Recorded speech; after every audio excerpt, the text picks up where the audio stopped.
I am officially recording. Welcome, everybody. I'm glad we could all make it tonight, except who shall not be named, which is Gavin, by the way. He is not playing tonight because he is sick, like a little bitch. Okay. Apparently. Allegedly. So, going around the table, we're going to introduce everybody again, just like we always do at the start here, because things are going to be a bit different without Gavin tonight, because he is your muscle and firepower and pretty much 90% of your combat efficiency, if I remember right.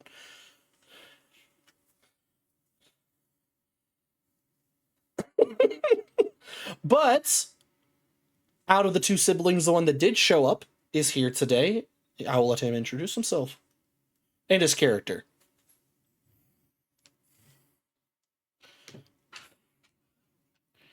You do have a last name. Okay, I always forget. Do I have that in my notes? I actually do have. Yeah, I need to make sure. I don't think I Silas. How do you spell that real quick? Because I do have an ongoing profile for everybody in the group. I know how to spell Silas. Come on, I meant Vane. Vain, Vane, or Vein. That's what I thought.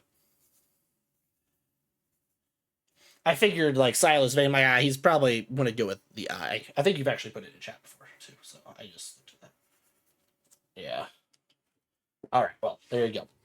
Well, the and the bottom left of our screen here we have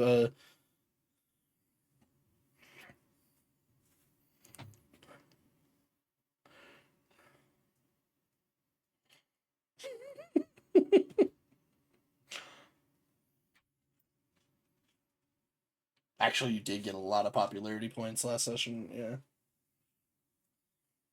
Yeah. And lastly, newest member of our table in the bottom right.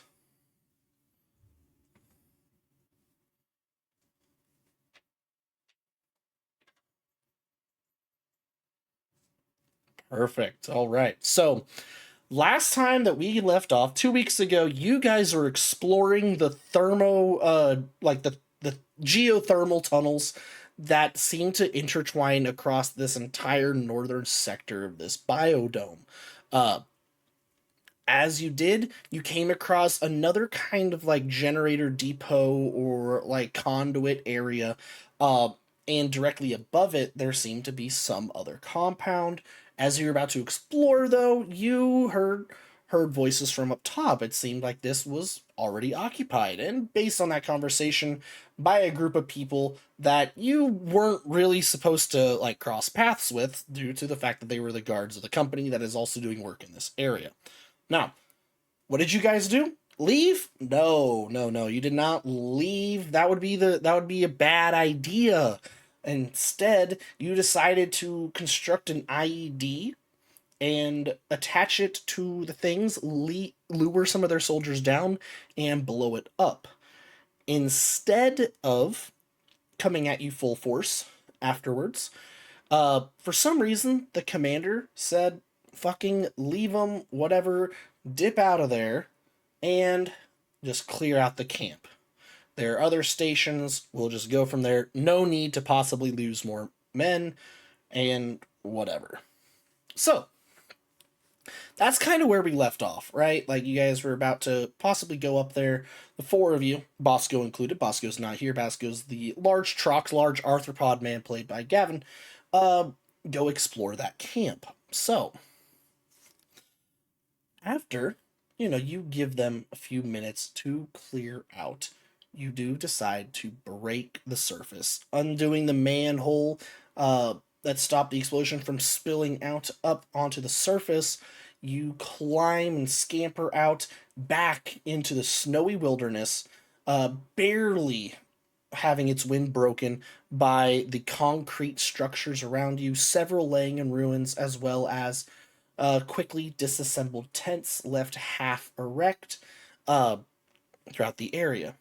Doing a quick scan of your surroundings, you see dozens upon dozens of footprints as well as tracks of vehicles leaving the area. However, you see no other signs of the guards. Uh, and so with that, you start to pillage the area, right? You're going to whatever. Uh, go through the area. Now, I'm not going to have you. You don't really need to. This place is pretty barren. Uh, Aside from the scraps of the camp that are kind of laid half strewn about, the buildings themselves have been picked over. There's broken glass that your feet crunch on, muffled by the snow that has blown into many of the concrete buildings, but they're not as expansive as the large medical building that you originally found. Within, though, some of the tents that were left around, you were able to discover or salvage some equipment left by the company guardsmen. Now, the most important, definitely the most important, definitely not some basic stuff. Uh, there's a laser microphone. There's this little handheld device. It's essentially an electronic device with a little dish at the end. You put it up to a wall, and it lets you hear through the wall if the wall is thin enough. So then it's got like some headphones, and so yeah, it's a little spy gadget, little, for that kind of stuff. Okay, it does require a battery to use, but it is currently loaded. It's a battery in it.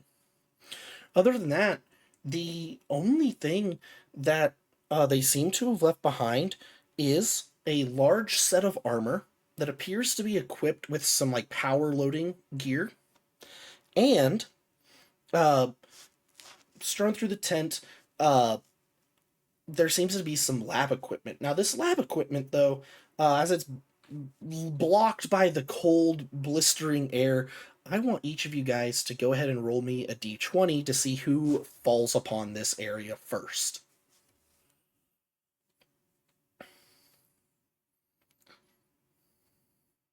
Garrett? Ooh. Yeah, essentially just who lucked across it first. 9, okay. As you are exploring, as the others are distracted with some of the other gear, you catch a glimpse of this. It seems like almost archaeological, like scanning equipment. You enter the tent. The air still frigid against your fur, but at least the wind isn't cutting underneath your hair or fur. Uh, mm-hmm.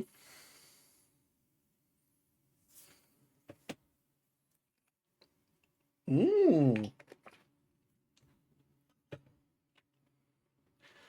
nice. Yes, there you go. Yeah,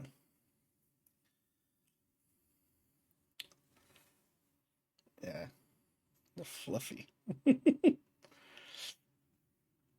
Uh, there is this weird stark white mechanical contraption that has like a little radar dish up on an arm, like curled around, another arm curled around that's like kind of a grasping talon, another one that has almost looks like a little laser dish to it, all kind of spinning around whatever.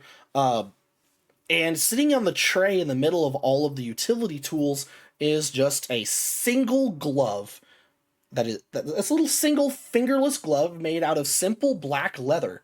However, in the palm there is a small, only about the size of like a small medallion, a little bit larger than a quarter, metal disc that just has a little circle in the middle of it, like drilled out. Yeah.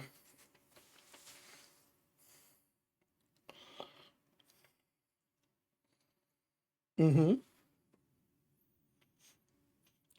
Uh, So yeah, when you pick it up and it just kind of feels like a normal little glove, with the thing in the palm looks like it might be semi kind of like in the way, because it's built into like the palm area. Normally something like this would be on the back of the palm, but this is made to be like you would be grasping the medallion when you make a fist.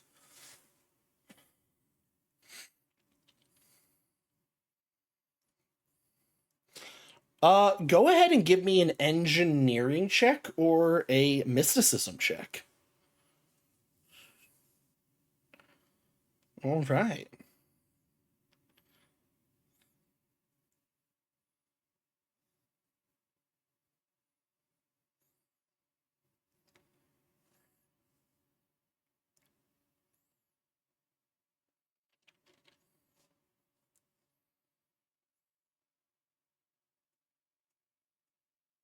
29. All right.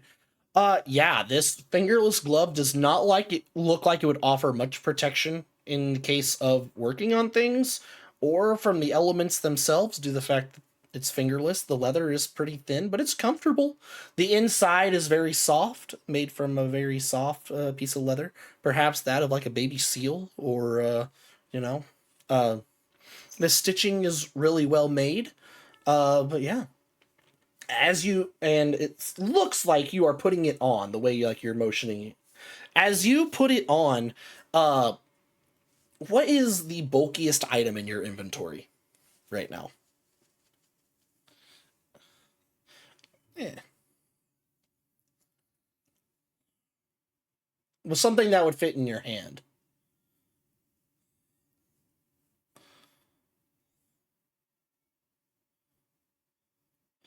All right, yeah.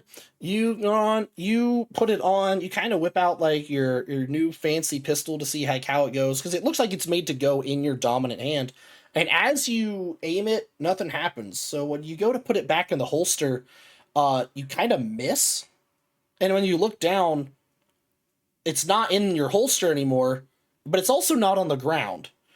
When you look at your hand, the little hole in the middle of the medallion is filled with a crystalline sphere, and inside it sits your gun.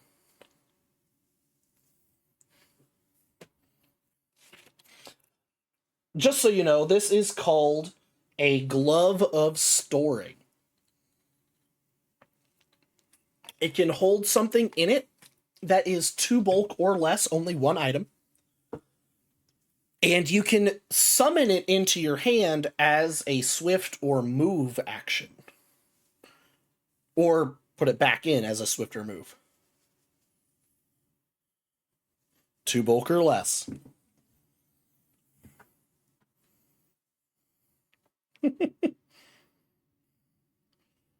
Pocket flamethrower, yeah.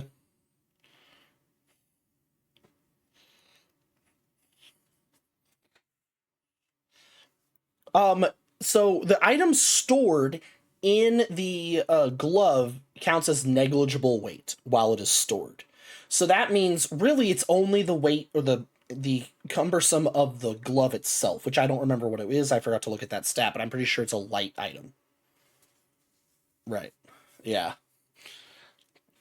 Yeah, yeah. But this, so it essentially just becomes part of the glove's bulk, and it doesn't add any bulk to it until you draw it out of the glove.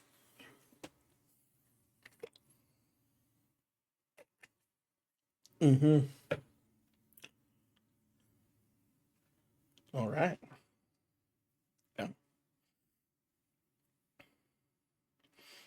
That is, it is your first pure magical item.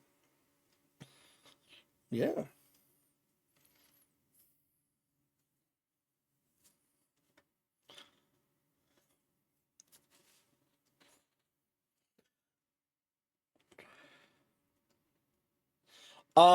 You see there's like a folding chair, and you try it out. Yeah, the folding chair goes into the bulk. Yeah.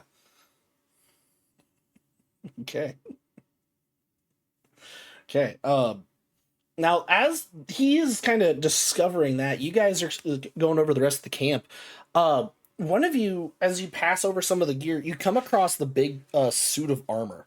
That has these like kind of like loader lift like hydraulics built into it. Uh, I don't think anyone can actually use this, but it was too big and too bulky for them to load up properly and take with them in the time span they were given. It is called a cargo lifter powered armor with an armor upgrade, which is a load lifter, making it just even stronger. So it was made to lift the rubble. It seems like this powered armor was here so they could like move around the rubble of this campsite uh, rather efficiently. But they have left it behind.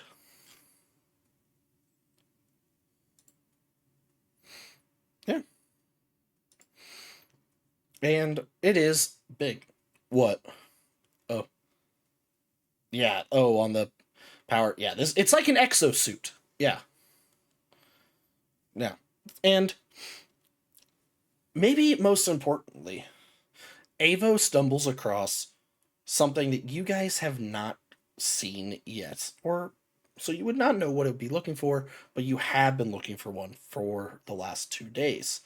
As you stumble across this kind of like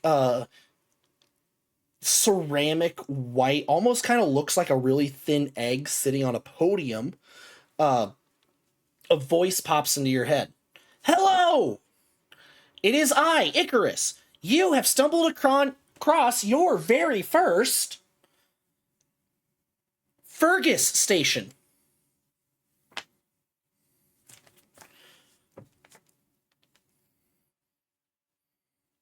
These these stations can be used to trade in any currency, UPBs, or other things that you need or acquired in order to requisition other supplies. Now, they are rare and they tend to be stationary. Please don't try to hack into them. Your head will explode. Well, there you have it. They can also work as workstations if required. However, turning it into a singular type of workstation does require the station to undergo an hour of powered down state and will not be able to be reconfigured again for a whole 24 hours. Make smart choices. Yeah.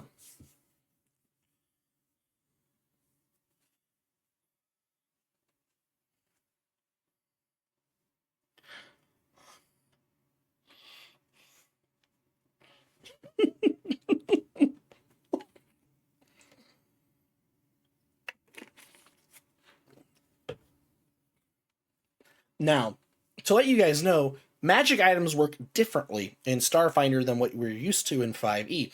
Instead of having attunement slots and magic items are either attuned or unattuned, magic items that have a persistent effect, such as things that you would wear or utilize daily, you can have two of that work.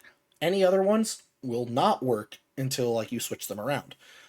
You can only use one of a certain type too. So like you can't double up on hats, cloaks, etc., with the exception of rings. Okay.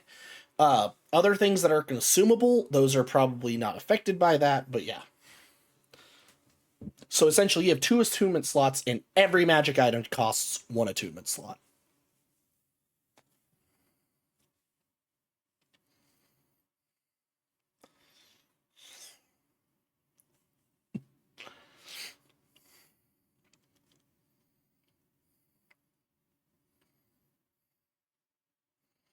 Avo, go ahead and give a mysticism check.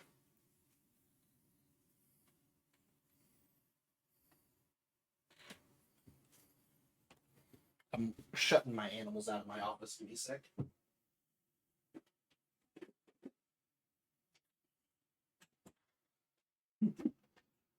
I mean, yes. He he definitely is just shredding his guitar. However, the way he summoned it was clearly magical. You're able to trace it back to the glove, and yes, it seems like there's this kind of a miniaturization or shrinking magic. It's not quite like a demi-plane that's in the glove, but it's like he's actually miniaturizing it and then storing it in the glove itself. Uh, you are afraid what would happen if he tries to soar something very big and the magic gets turned off, because worst case scenario, that thing instantly grows in his hand no matter what else is in his hand at that time.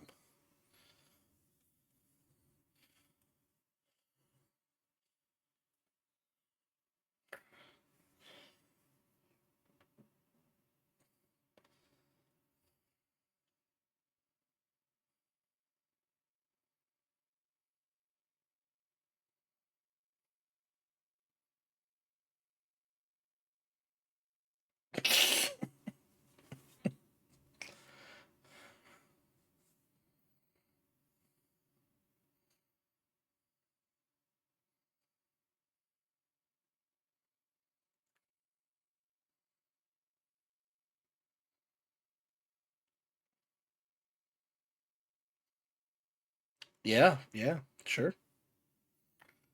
It does not work. Does not work.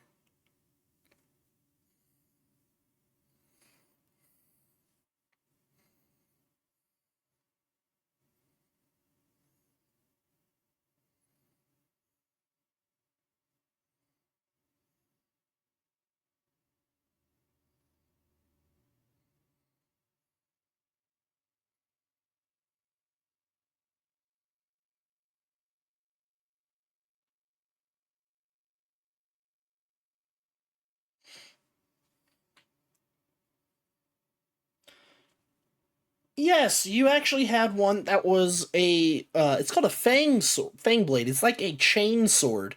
However, Bosco was the one that was carrying most of your supplies, as he was the biggest and was able to carry the most.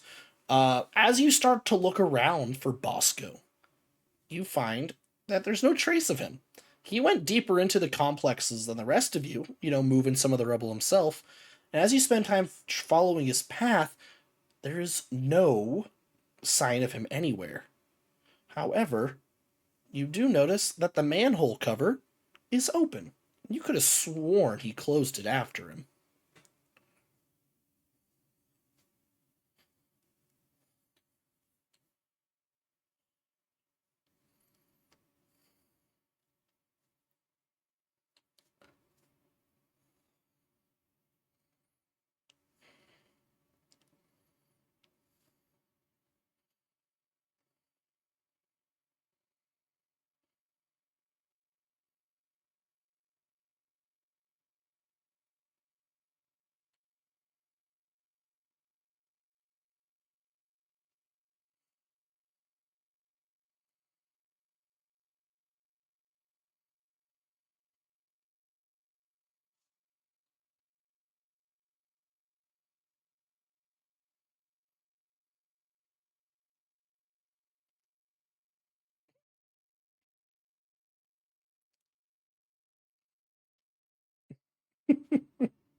Mm-hmm.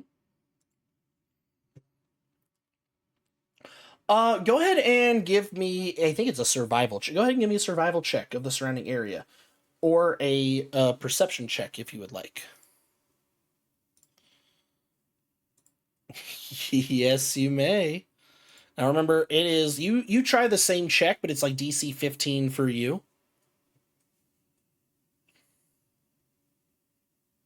It gives you a +1. And if they like critically succeed on it, it's like a +2. Okay, well, yeah. As you kind of trace where he was going, you eventually find it appears to be sets of footprints, definitely smaller than than the Atrox's set of prints. They're all booted. Uh, And it seems to be two sets alongside his leading back to the manhole. The snow itself had already started to cover them in just in the few minutes that you guys have been up here. One of the creatures seems to be bipedal and humanoid, the other one quadrupedal, and you can't really get a read on what its feet would be like. It's kind of strange. It looks almost like a gorilla with how like the knuckles on the front feet are pressed in the snow versus the splayed toes of the back, like an earth gorilla. But who knows? There's a lot of creatures out in the galaxy.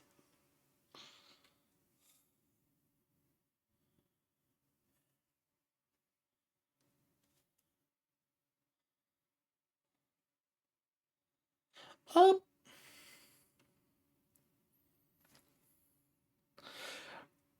Gizmo, I would let you make either a culture or a profession check in order to see to kind of glean because you've been with Bosco for a while. Let's see if you can think of like anyone that would be, but also at the same time, why would they be in here? What's going on here?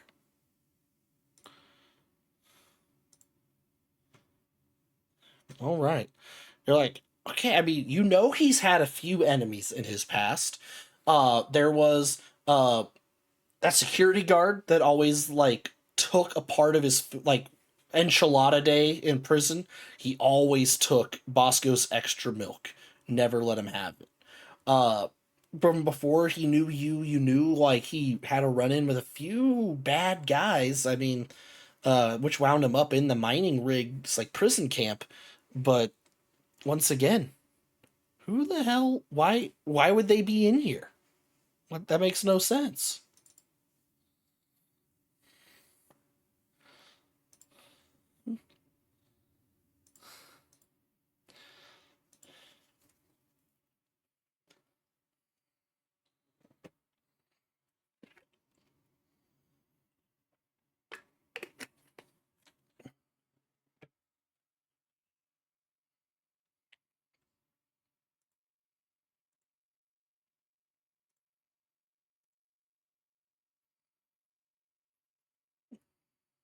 Mhm.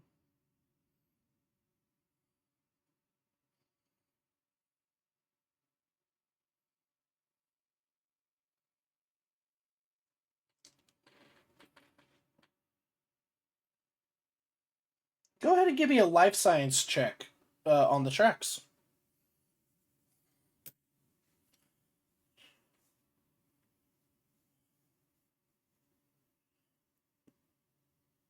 Not, it's actually not the wildlife of this area. No. Yeah. Hmm. Yeah. Yeah. Sure. Natural 20.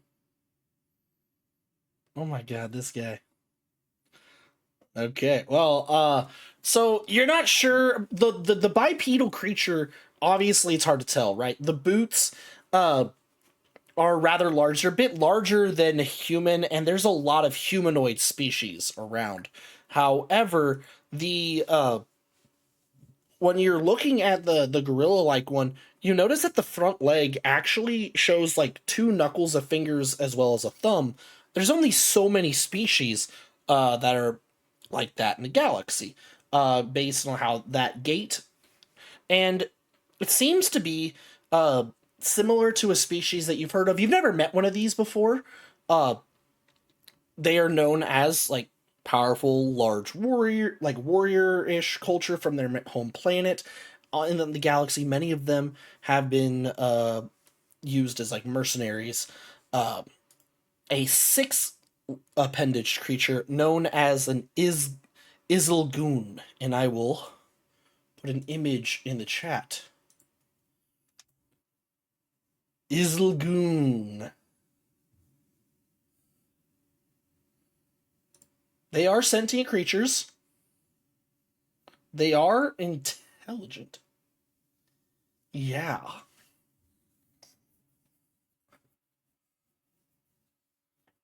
Mm-hmm. Yeah.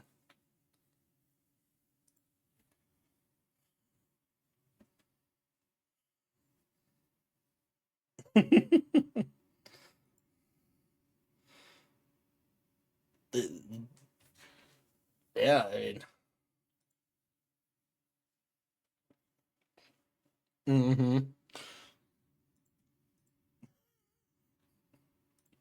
All right. They definitely have let him back down into the manhole and back down into the geothermal tunnels.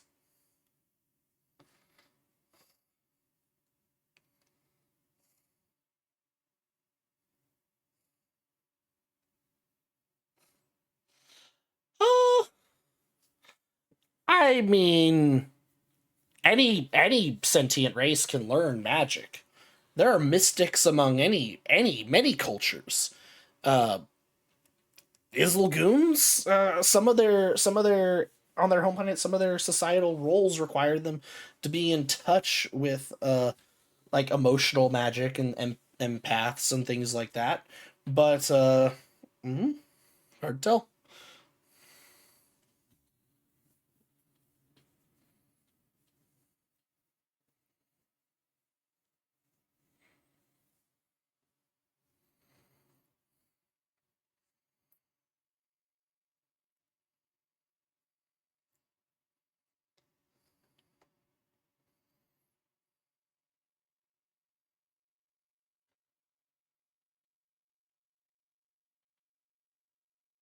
Hello, I'm Icarus, and I am here to help today. Okay.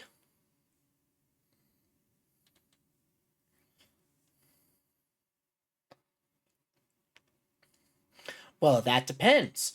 If you are ordering fully off-planet requisitions, then they will airdrop into your location over the next 8 hours. However, if you are using it as a crafting station or repair station of any kind, it will be done along, well, depends on the skill of the craftsman involved.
As you climb down back into the geothermal tunnels.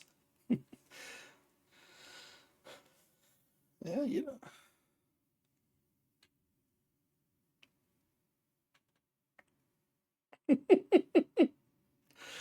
As you climb or descend back down into the geothermal tunnels, it is almost assaulting to you the difference in climate. The air sticks to you and it smells of, like heat and gross, like condensation along the walls. It goes from that frigid, freezing air with the blistering wind to a stillness of the air, where it's humid and sticky and just overbearing. Top of that, you move slowly through this chamber, because the electrovores have moved back in. They're chewing back down on the cables, sucking the electricity as it's being generated out. They pay you no heed. Yes, sir. Mm-hmm.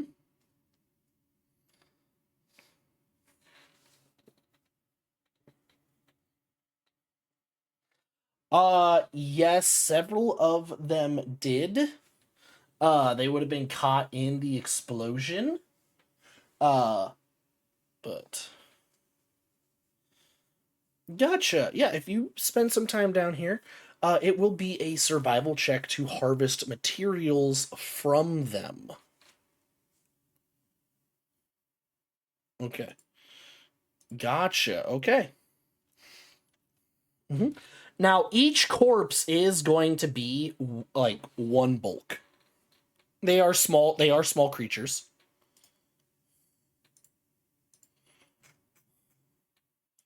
All right.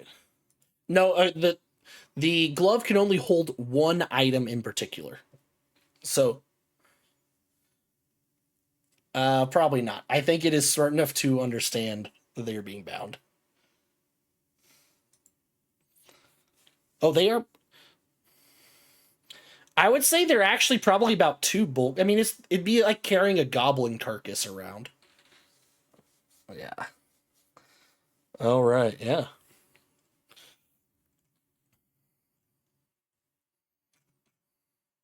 The ones that are down here have essentially been cooked by the IED. You are not able to get any good like blood out of them. Uh, yeah. Mm, I wouldn't attempt that. I would like recook them if that makes sense. But they've been damaged. I wouldn't. Yeah. Yeah.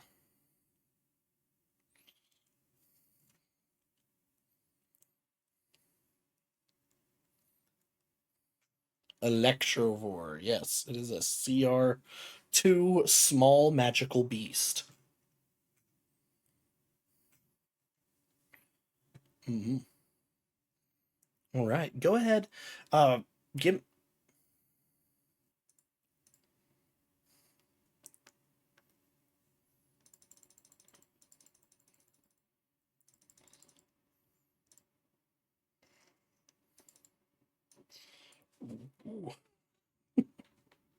Oh.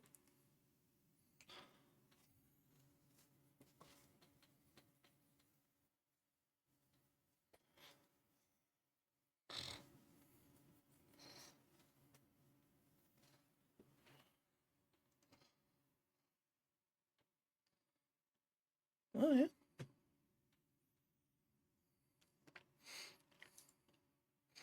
No.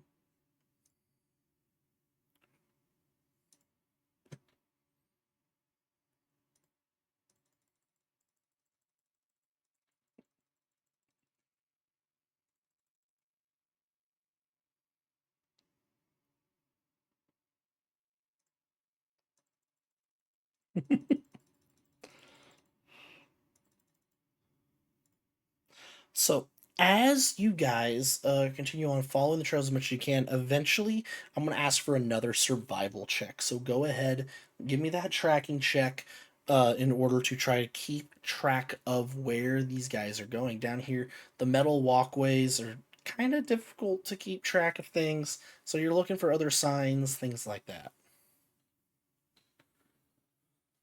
So, that'll be, yeah, there you go.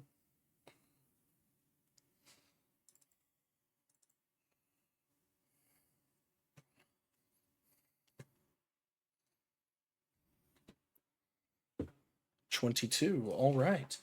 Can you roll me a d20?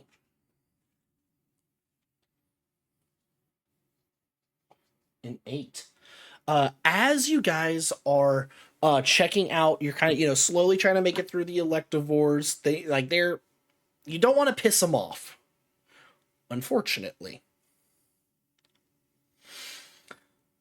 As you are looking, Silas moves some things around and accidentally turns a gear as his hand slides past it, and it pinches an electivore's tail.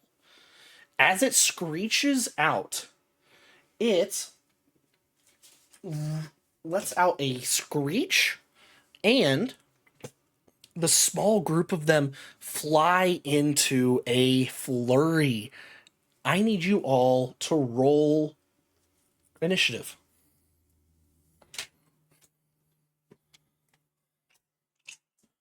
Some of them will stay and fight. Let's see how many stay and fight. All right. And they have an initiative of +4.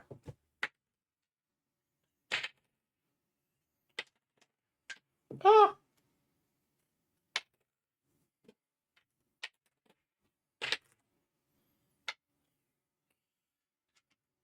All right. So, did anybody have a 20 or higher? All right. Anyone have a 16 through 19?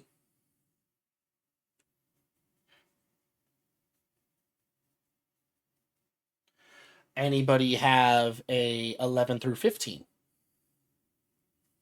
All right. What was yours, Luke? Okay.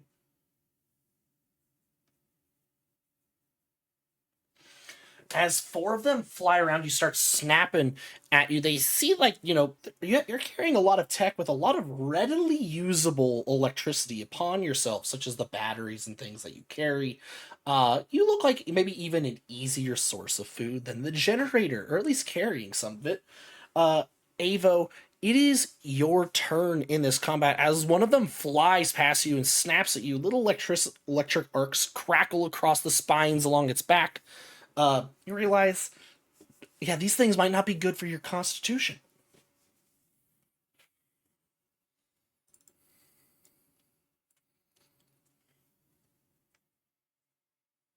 Mm-hmm.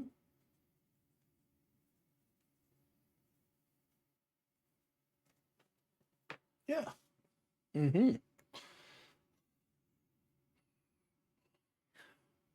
Mm-hmm. Gotcha. As one just flies past. You're kind of like, imagine the 4 of you guys are all kind of like back to back in like a swarm of them, so you can attack any of them at any time as they're like kind of nipping in and out. They're not really going to get attacks of opportunity against them as they dip in and out because it's just kind of like you're batting away at them. Yeah.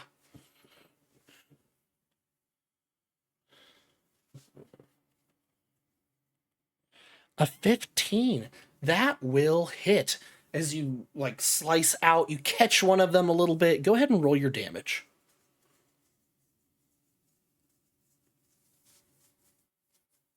Remember, you do get to add your dexterity to that, which I think you roll the dice. I believe since it's an operative weapon, you get to add your dexterity, and since it's an operative weapon, you get to add 2 because you get to add half of your level rounded up. Yes.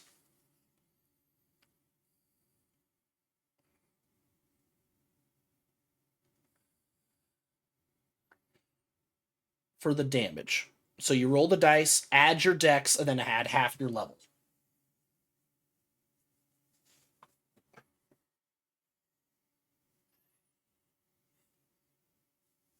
So it would be another 2 because you round up. All right. You do 8 damage as you slice at one of the creatures. Yeah. It shrieks out in pain again, and it has a little pulse of electricity, which kind of makes you back off from it. However, the 3 of them, as they see that, they all swarm and start trying to bite.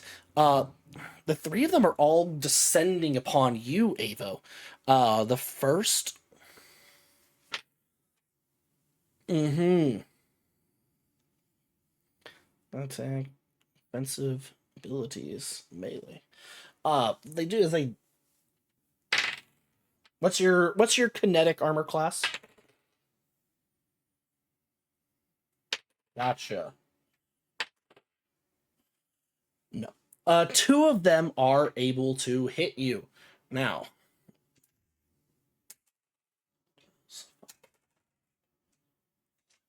between the 2 that you're not able to fend off, as they get like scratches in, you take a total of 9 damage. Remember, you take it from your stamina first.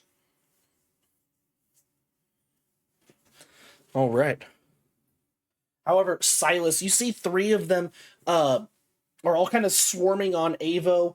One of them still flying around trying to find a opportunity to get in at somebody. It is your turn.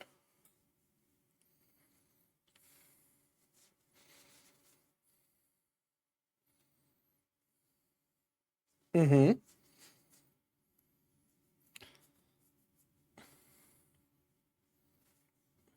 Gotcha. Okay.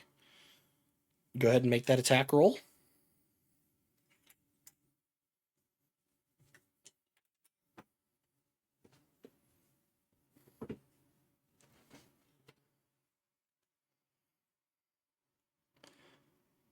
That will hit. Go ahead and roll your damage. And what kind of save does it need to make against your sedative? I think it's fortitude, if I remember right.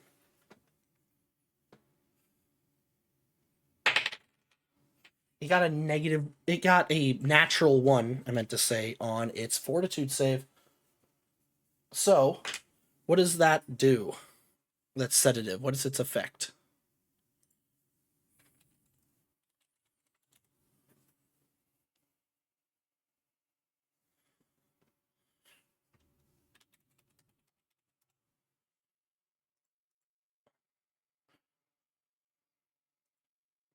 Mm-hmm.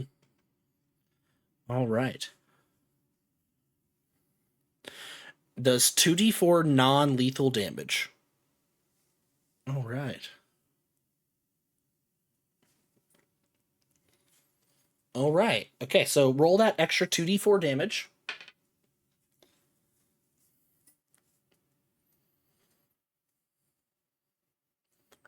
Uh,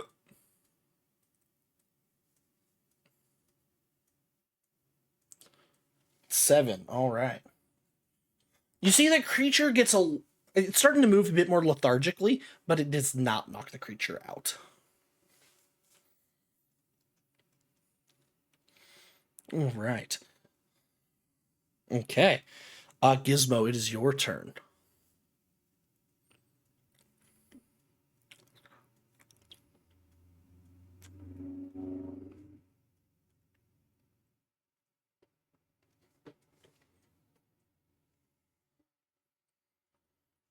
All right.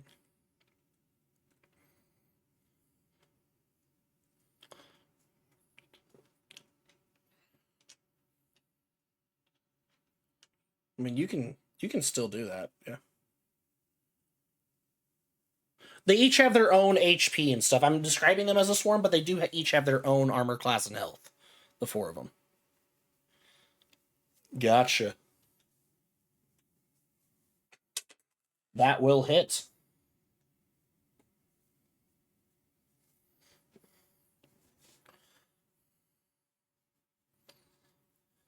6 damage. All right. And are you guys also remembering to add your character levels and stuff effectively? All right. Oh, okay, gotcha. Yeah. You hit the one that you point at the one that Garrett was slicing at. You'll get him and then like stab at it. It still is not down. It is going to now lash back at at Silas. Mm-hmm.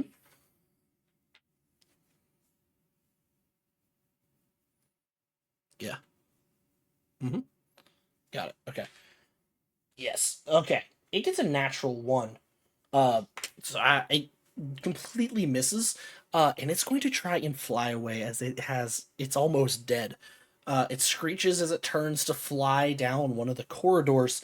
Uh, the other three around still don't even notice it as they're trying to bite and slap at Avo. Avo, it is your turn.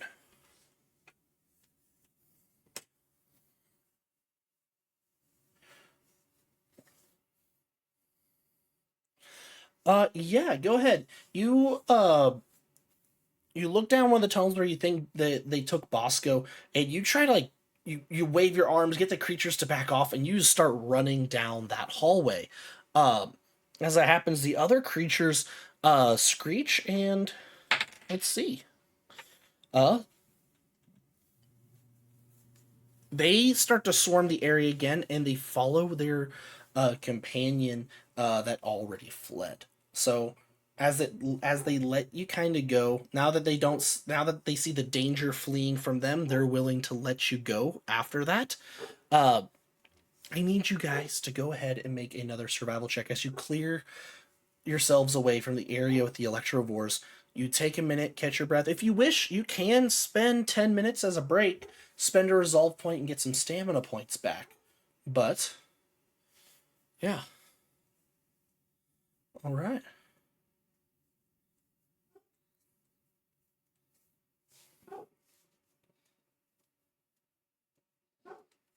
Mm-hmm.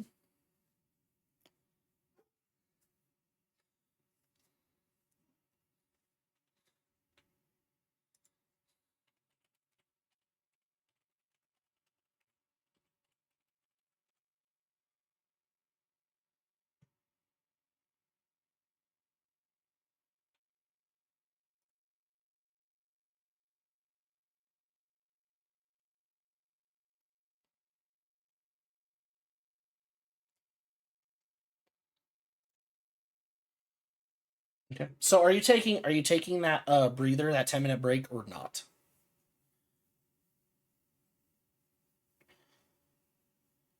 All right. All right. So you do spend 10 minutes. You oh, okay.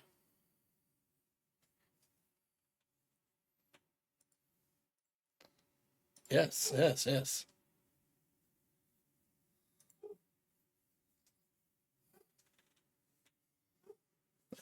All right. One sec. My dog is really crazy.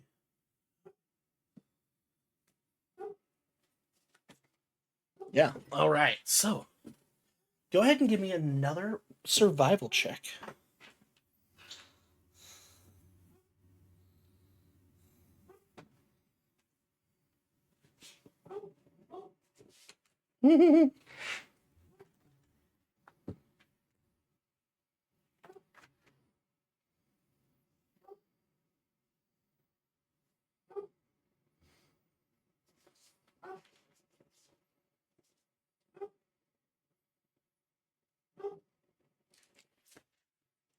Will you roll me a d20?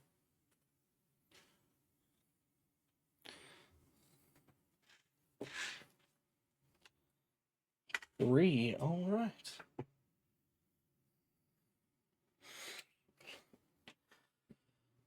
As you are looking through the area, trying to pick up a trail, you hear voices coming from a tunnel up ahead, one that crosses your path. You do not see around, but the dim lights being cast throughout the tunnels does cast long shadows. They have this kind of gruff voice. "Oh, I'm happy we found these things down here. So much better than the cold up there, right? Yeah, it's pretty great down here. I could get used to this. But man, little hot around the collar some places, you know? Like, goddamn. Just stop your whining. Better than those dear leopard shits up there. You saw what happened to Harold.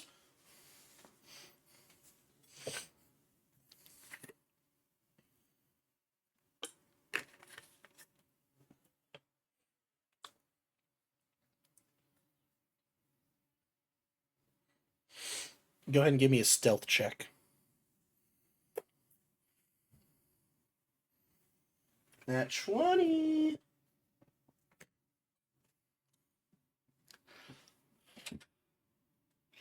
All right.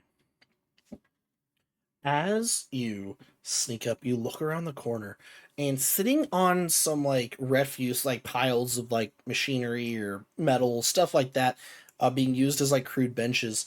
There are kind of like in work harnesses, like lightly armored work harnesses, thick, tall, thickly furred, muscular creatures. You recognize them. You've seen several from the mining camp, mainly used as a uplifted workforce. These creatures were originally wildlife in the northern forests on Earth. These white furred, uplifted bears are sitting around and just like chatting. Each of them carries like kind of like a hammer or other like crude weapon about them. They look kind of exhausted and worse for wear. It's like they've been through their own crucible, just like you guys have been going through some stuff too. And they're just, jabbering on. They are not drinking any Coca Cola, no. Coca Cola went out of business 10 quadrillion years ago in this universe. Oh, that maybe, yeah.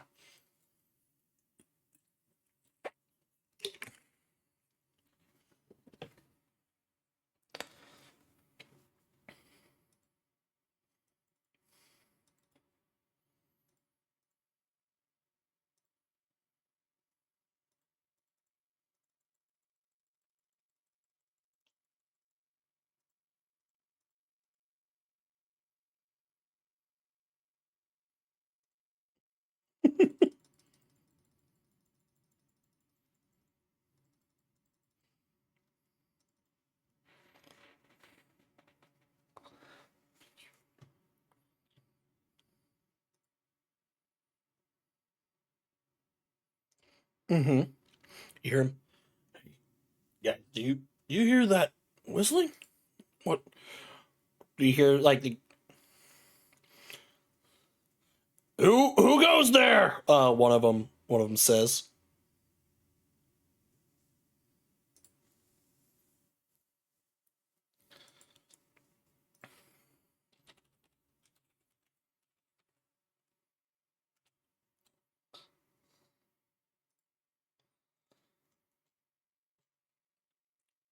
Yeah. Come out, hands up. I better not see nothing suspicious.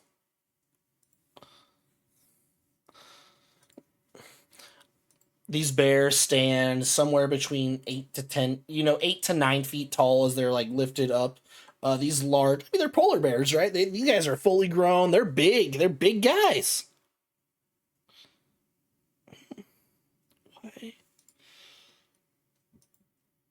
Hey, yeah. What did you say your name was again? I don't even remember if you.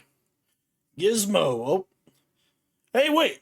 That's the rat from the show. Like, yeah, yeah. But actually, I think, yeah, we saw you. You made some appearances, haven't you? Yeah. Where's the? Oh no, you wait. Yeah, well, you stabbed that guy a lot was pretty gross, actually. But you seem kind of normal talking here. Another one that's kind of a skittish looking one, like anxious. His head's kind of lowered. Like you can hear him whispering to his friend. But Bruce, like maybe he's just pretending. We shouldn't be talking to him. Come on, Carl. Like, just let him talk. Let him talk. We're all here. We're all buds here.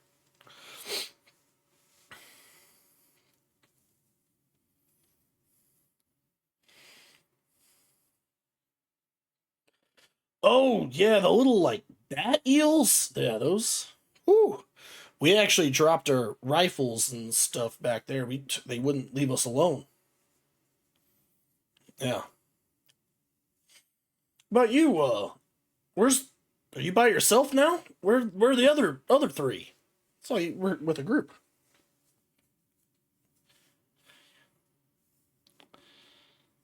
Oh, okay, gotcha. Okay, well,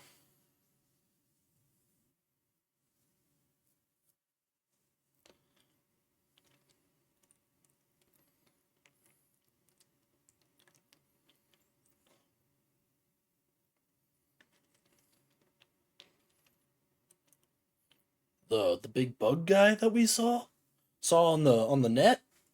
Uh, no, well, I mean, I don't know. We haven't seen him, but we have seen some other groups around. I mean, I think you saw him. You saw him, right? Right, Rufus? The third bear that hasn't talked yet. He's like, yeah. I think it was weird group. Humanoid guy, dark, kind of like grayish, dark gray skin, three eyes, and he points with his claws like with a triangle on his head. Yeah, he was boasting, talking to somebody. Uh, Kept calling him Bobo or whatever. So maybe, but I didn't see who he was with besides that and some big gorilla bug dude. Like I don't think it was your buddy though.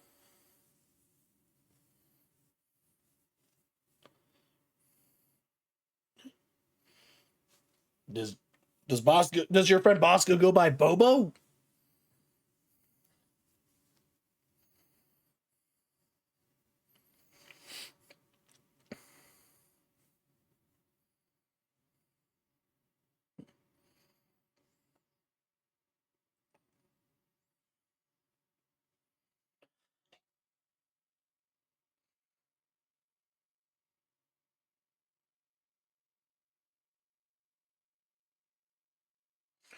Yeah, we've if we see like a small group of those eel things, and we've just been eating them. I would take the spines out first. Yeah, yeah. Who would I? Carl here just took a bite into one and still spine straight through the cheek, straight through the jowl. Crazy stuff. Quite shocking. Literally shocking. That wasn't like a joke.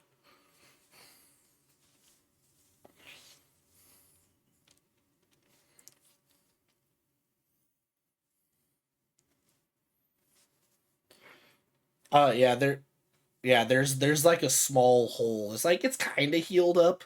Like a big scab like through his jowl like on the left side of his snout.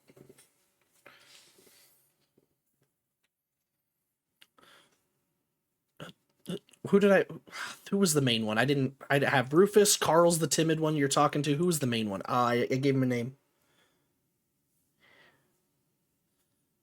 No, that was the one that was when they got eaten. I can't remember. I did say it. No, Carl.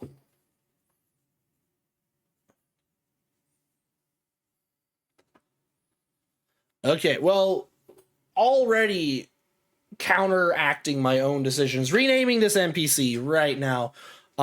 Good bear name. Good bear name. This is a real important matter. The name of the head uplifted bear. Yeah, Carl Rufus Harold is dead.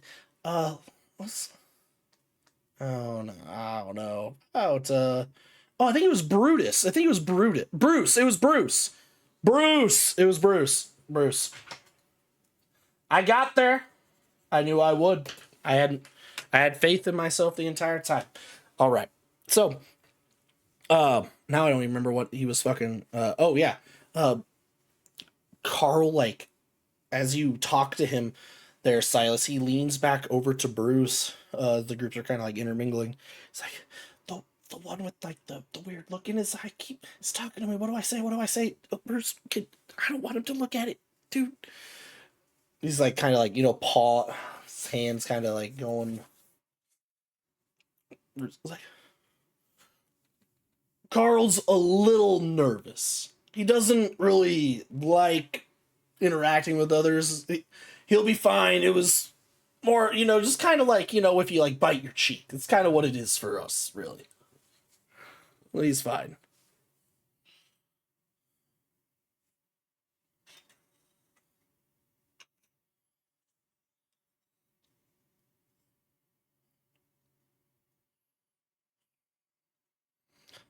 I don't like how he looks at me, Bruce. Look at that. Look in his eye. He doesn't have a look in his eye. I know. Everyone has a look in their eye. That's what's scaring me about him.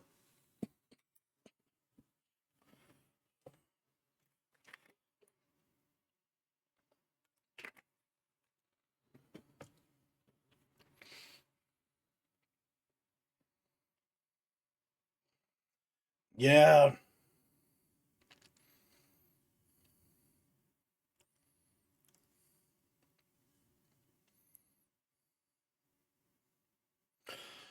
Yeah. Are you talking about like the big snake was down here? The one like, like kind of glassy scales or whatnot? We saw that. We stayed away. Yeah, I think so.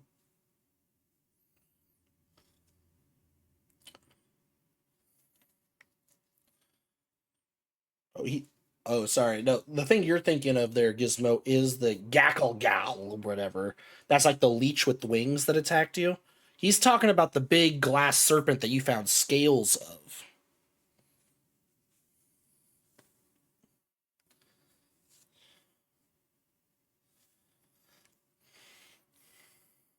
No, I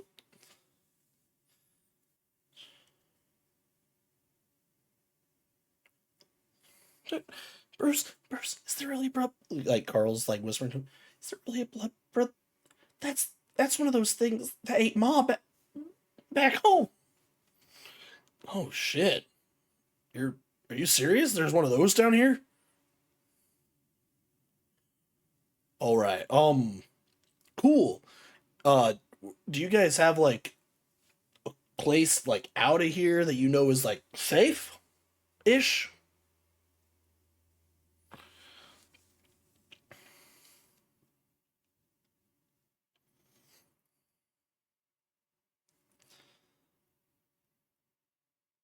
Yeah. Yeah. One of them did.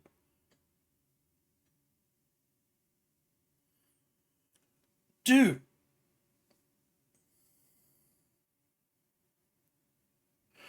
I don't have no vendetta against it. It's an animal my mom was hunting and it killed and ate her in front of us when we were cubs. Like,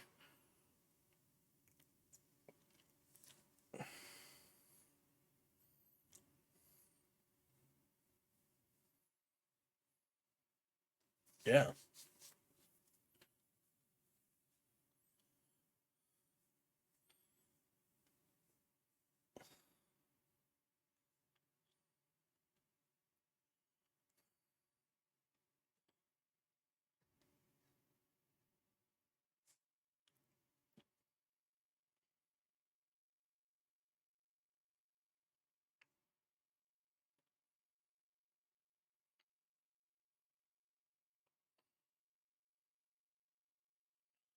Yeah, yeah.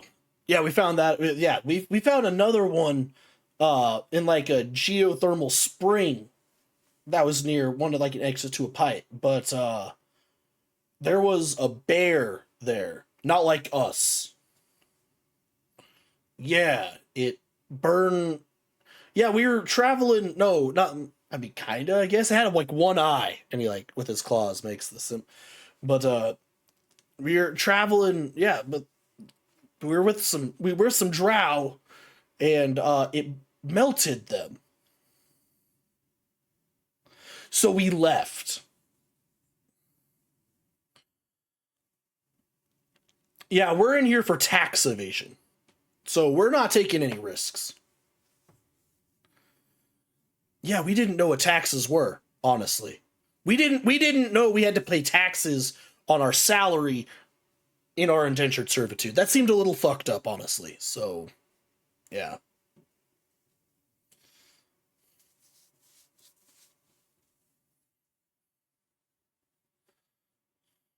I mean, come on.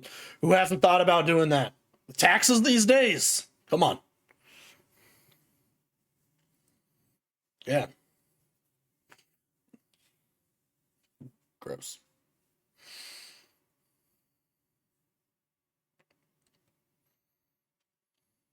Yeah. Yeah. Oh, well, it was nice meeting you, Gizmo. Avo, right? Yeah, it was nice meeting you both. And the three of them walk off. As you hear is like uh Carl like turn or Bruce turns to Carl. Yeah, he does have like you can't tell what looks in his eyes. It's kind of creepy, isn't it? Wonder what he's in for.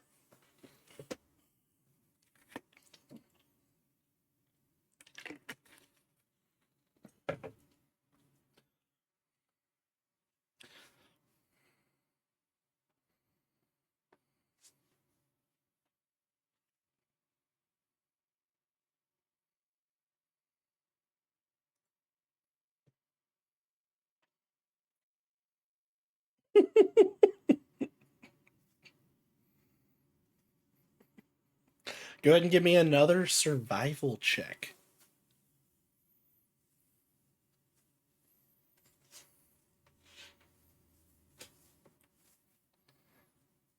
We need an. Oh my god!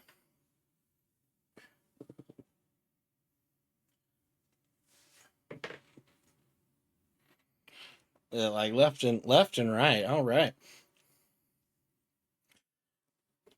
You find like oh, I actually wrote down what the clues were. Okay. You find uh a pack of dead electrovores. All of them surprisingly seem to have been killed with electricity burns, with little arcs crossing their body. Now, alongside that, amongst the carcasses, there seems to be a little pin, almost like a badge. This badge is kind of an oval shape with a fist in it, clutching an arrow as if it's breaking it.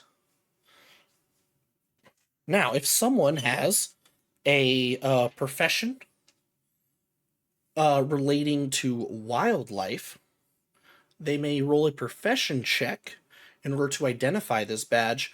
Otherwise, they will have to roll a culture check. Now, if you have now bounty hunting and other things that might be on maybe the possible criminal side can activate their benefits from that, as in lower the DC by 5. Right.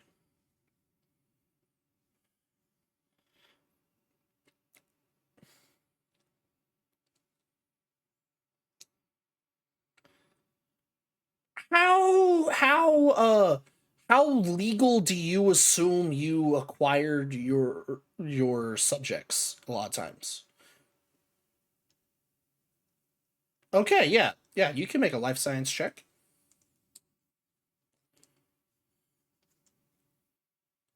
Okay. Hmm. Yeah, yeah.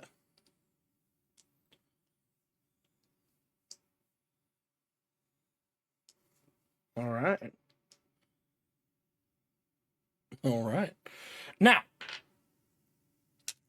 you guys all recognize this pin as a badge belonging to an underground animal trafficking ring known as the Primal Fists. They tend to have like little syndicate networks here and there on busy hub planets. They hire a lot of like poachers and bounty hunters and monster hunters to wrangle creatures that they either use to illegally stream uh, like animal fights on the net or sell to the highest bidder, such as celebrities and tycoons and other important people with a lot of money uh, that don't necessarily want to have to restrict themselves to exotic pets based upon galactic law. Now, uh, Avo, You who got the 26 actually? Sorry, no, that was Silas. Silas, from your line of work, you also know a little lesser known function that they're gladiators that sometimes they show on their nets are not always the monster hunter and bounty hunters that join for the sport, due to the fact that alongside animal trafficking, they tend to traffic animalistic peoples as well, ones that might be exotic to certain far corners of the galaxy. The bigger and more brutish, the better for their viewers and shareholders or clients.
Yeah, I think last session I put a picture. Yeah, there's a picture of it.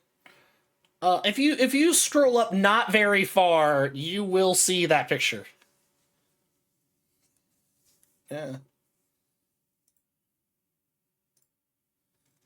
yeah, that. Hmm. Following the trail given to you by, after finding the pin, you find what appears to be a large underground complex. This might have been like a small waste. This could have been like small is a relative term, but like a way station maybe the engineers like lived down here for a time, because it's almost like a shanty town built among this larger cavernous area of this pipework.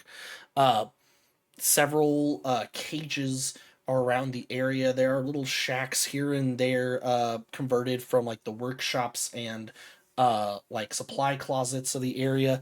And in the middle, a ramshackle fence has been and cage have been built into what appears to be almost like a dogfight arena.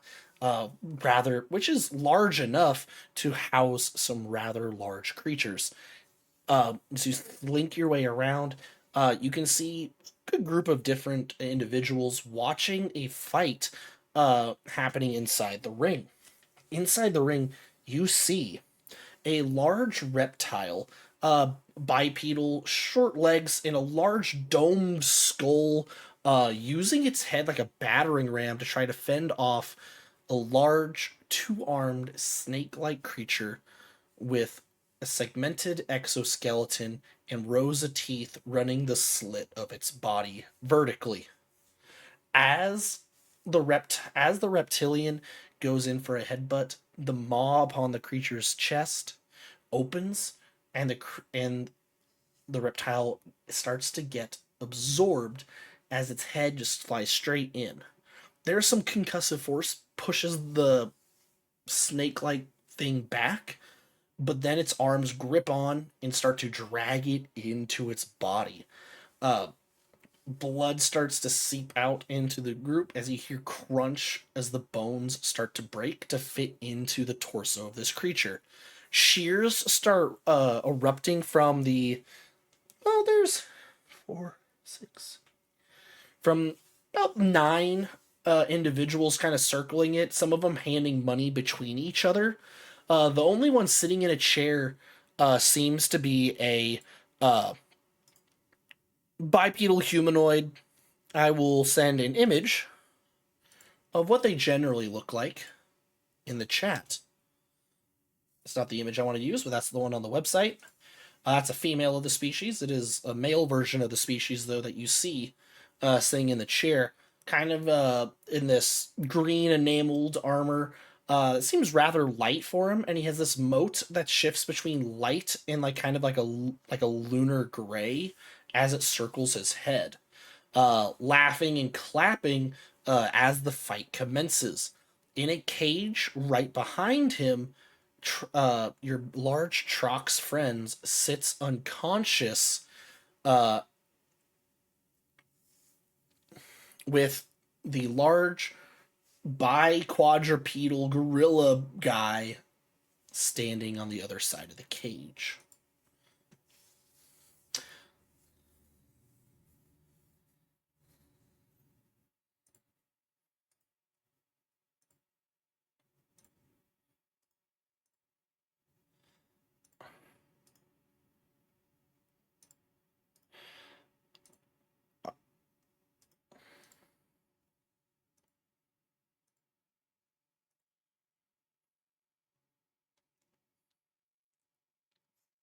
I'm sending some images of what some of the other species that are like clapping and like watching the fight look like surrounding the cage. Oops, that's not what I wanted.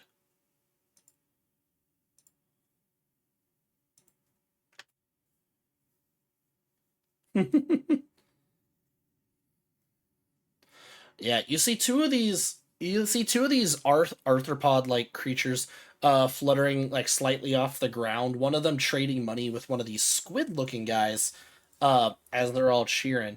Running back and forth between all of them, there is a single other sentient being carrying a tray of drinks and snacks, sprinting back and forth. As she does so, you can see several of them kind of like verbally kind of like berate her for coming in slower, and that's the last of the sentients down there. Mm-hmm. Yeah. Yeah. Mm-hmm. The cage is about 10 feet behind him. Yeah.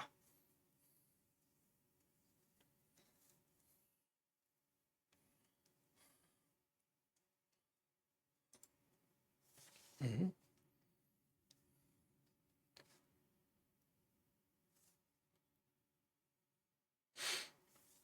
Yeah. You can hear as the guy in the main chair stands as he accepts a drink from the little raptor woman running around.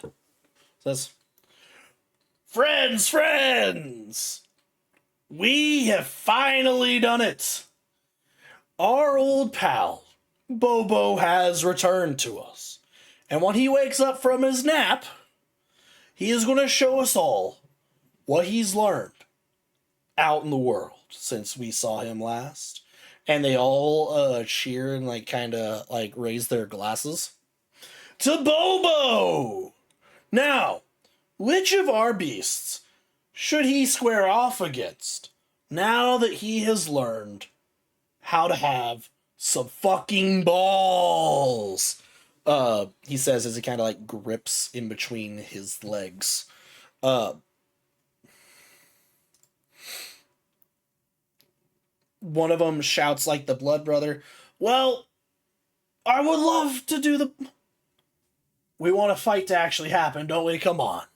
Give the creature a break. Besides, it does. We don't want it to get too fat before we smuggle it out of here, right?" And the little squid guy's like, yeah. Now, boom. Uh, Some of them are, shouting other suggestions here and there. What are you guys doing as this is happening? You guys are kind of the outskirts. You're watching from like a pipe up above, like you're kind of looking down into this camp.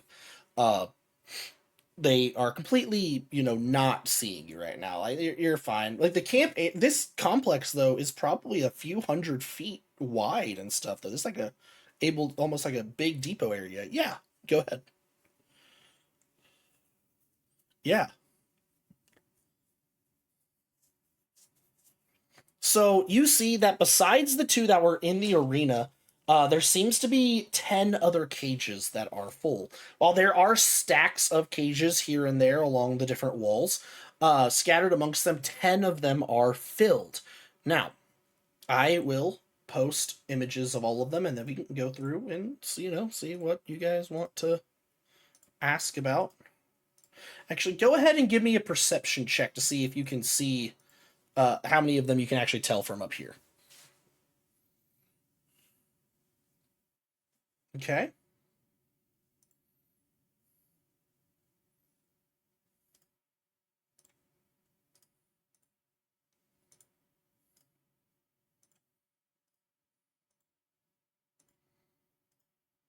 Would your character say that? Is what I'm asking because you definitely did not sound like the character to say that at the start of this campaign.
There does seem to be physical locks on all of them, from what you can see.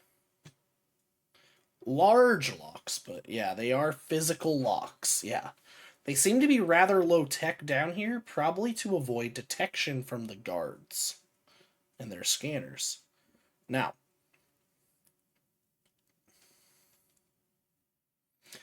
I'm posting the 10 creatures that you see in here, aside from the Blood Brother. You rolled only a 15 for perception, though. It's not letting me do all of them. What the hell? Never mind. It is now. Take a second. That is not all of them. Some of them did not come through. One, three, four. Oh, never mind. Yeah, that is all of them. There's nine. The Pachycephalosaurus was. That is okay. So all of these creatures are, yeah. It's kind of like a badger wolverine creature with like porcupine spikes. Uh, Now they are all large creatures except for one, which is the bottom middle image. That is a huge six-legged creature. Yeah. Now you only roll 15. So in this quick moment, I'm only going to let you roll a life science to identify any one of these creatures that you want at the moment. 1 through 9. Go ahead. Yeah, Ava, what's your question?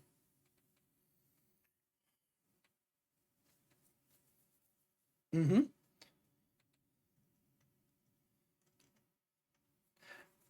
Yeah, go. Oh yeah, go ahead. Mm-hmm. Go ahead and give me another culture or profession check if your profession is applicable. Okay, yeah. Mm-hmm.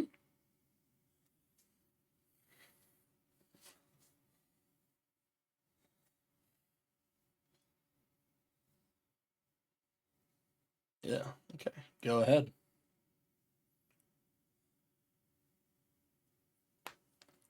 All right. So, which one of these do you wish to that's what I needed to know first. 1 through 9, which in the grid are you trying to like kind of get information about? Obviously, you already know one of them, the Arabuck, the deer leopard thing.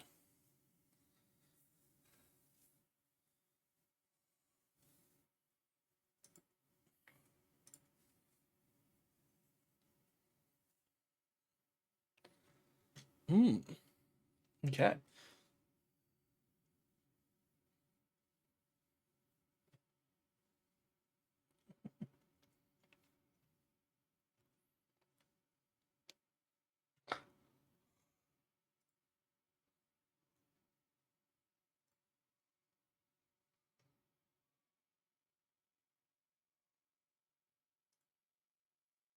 Mm-hmm. Okay, yeah, no, you definitely got it. Uh, it is known as a cloud ray, or in this case, a cloud skate. It is an adolescent that they must have gotten here from off world, or at least maybe they're stocked somewhere else in this or like giant habitat dome, because these are a desert creature. They do not, or like an arid creature. They do not like to live in cold environments because it causes the gas in their body that helps them float and fly uh to condense and makes them heavier. Now, fire, though, will make them expand rather violently. They don't like fire either. Uh, they are a rather common mount and companion to Kalistars back on their homeworld.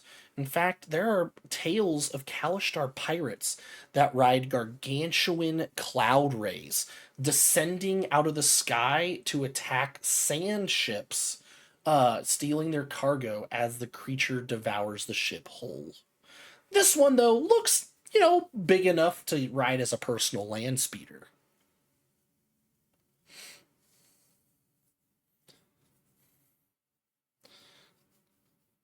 Yeah. Hmm. And what did you get for your culture or profession check there, Avo?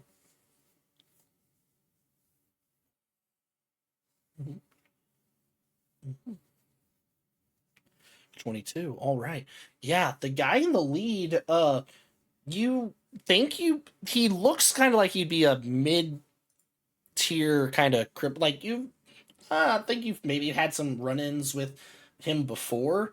Don't know why he'd be here, but his name is Rukaska Langriff. He is what is known as a Dorindi. Dorindi are humanoids with 3 eyes, uh, and he is, well, a self proclaimed famous monster hunter. But really, he's kind of like a small time local like gang leader within this larger organization with hopes of making it bigger within in the group. He likes to be called Rascal by his friends. Rokaska Landgraf or Rascal.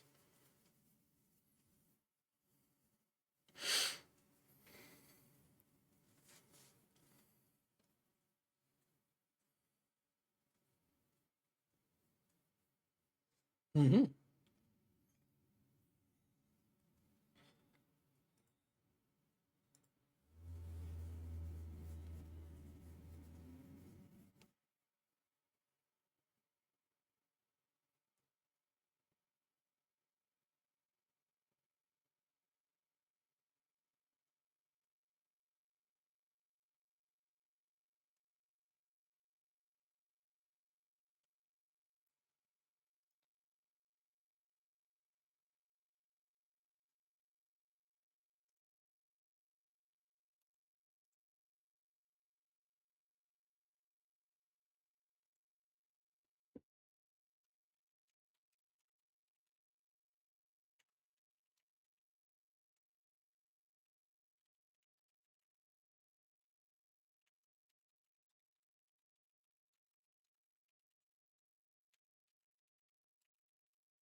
Hmm?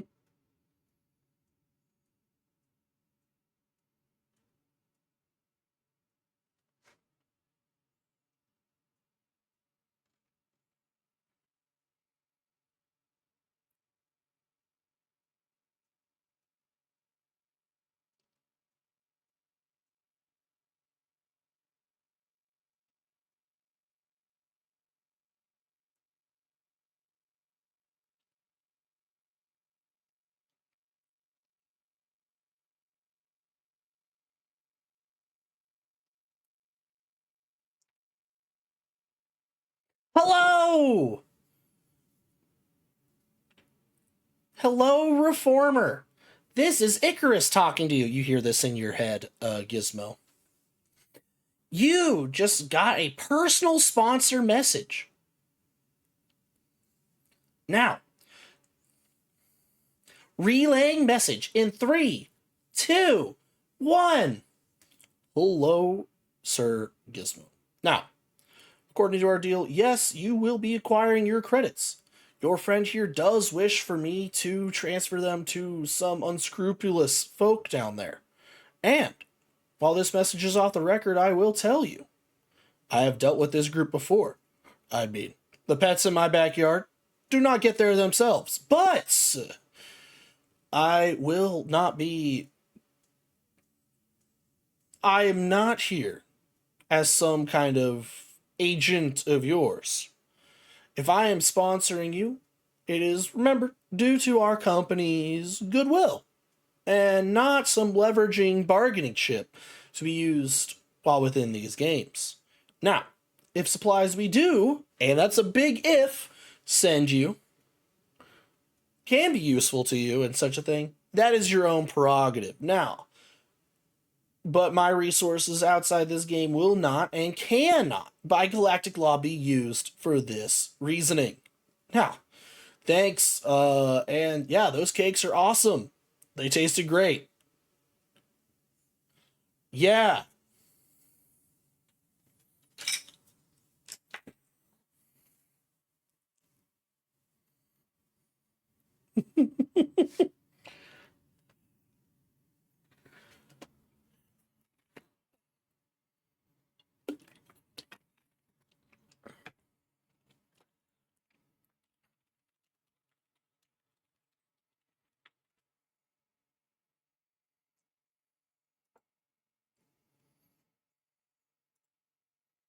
Mm-hmm.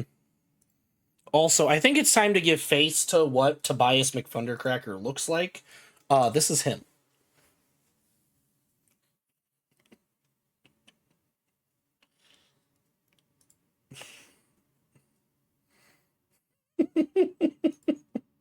Yeah.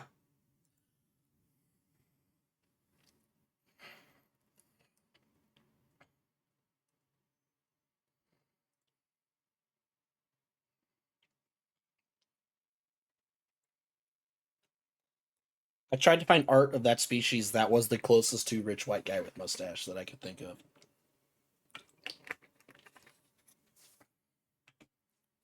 Mm.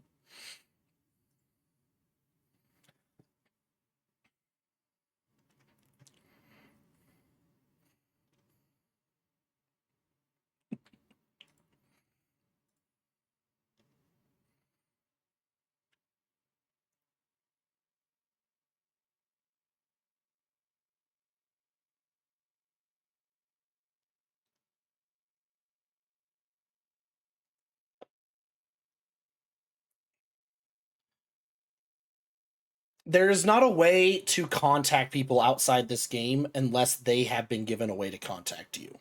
Remember. Okay. Okay. You so I'm going to also tell you you're hoping that these people don't know that about the game, even though this is a pretty popular game show.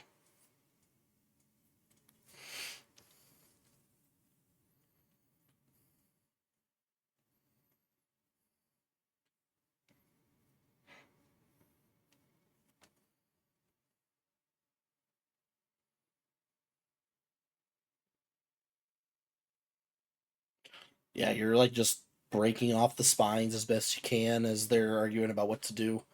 Yeah.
Yeah, you climb down and kind of try to make like a natural entrance into the group. Will you go ahead and what would this be? I want you to give me a diplomacy check. You're kind of trying to work yourself in as you kind of make yourself known to the group. Be like, hey, whoa, what's going on here? Kind of. All right. How do you make your entrance? Like, how do you?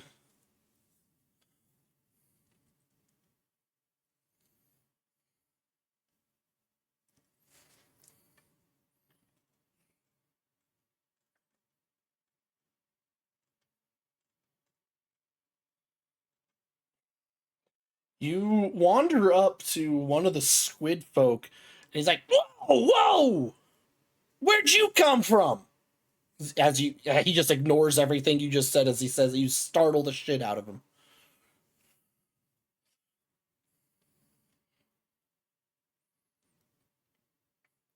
Are are you a reformer?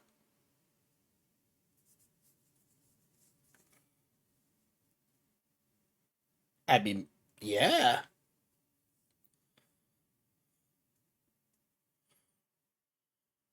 Boss, we got another reformer here, he shouts, and like everyone's like who's watching the Blood Brother get like cornered back into the cage.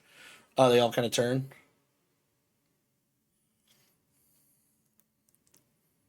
And this one can the guy rascal Rukaska like leans up from his chair.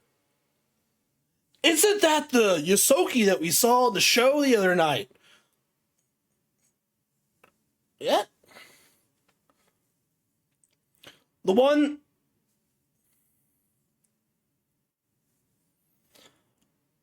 Let me guess, you tracked your buddy Bobo here down, right?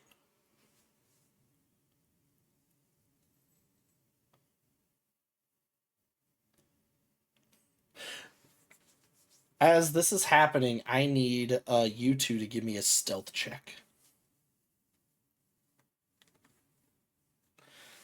Mm-hmm.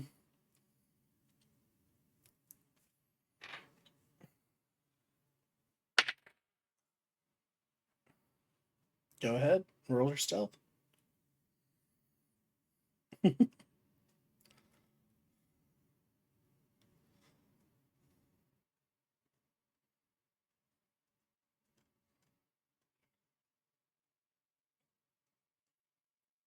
Right, you both get an 18. As you guys sneak through, you climb down, you pass by the airbook cage. It's like curled up, snoring right now. It's not it's sleeping, it's snoozing. You're like maybe but you're trying to find the Blood Brother cage as you go through. As you're the guards, some of them they're not looking, they're all kind of focused on Gizmo right now. It's like you go way back. Well, I'm sorry to tell you, but Bobo and I, we got even probably longer history considering we don't know each other. And he leans back in his chair a little bit. Yeah.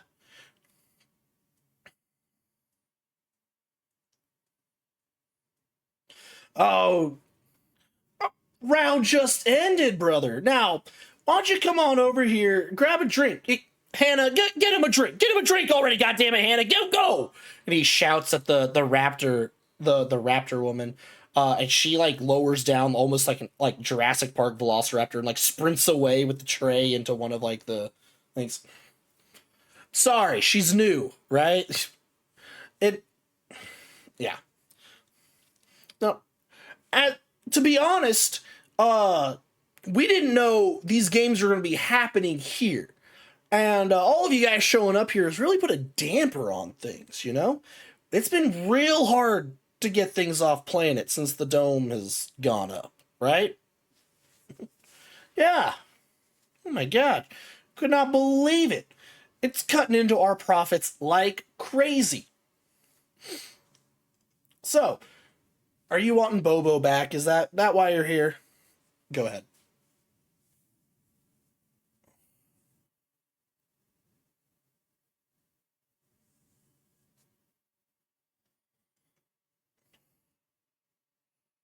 Oh, yeah, the middle one? The walrus thing? Mm-hmm. Yeah, you guys are kind of approaching as you guys are kind of like crossing by that one at this point. Uh what are you saying about it?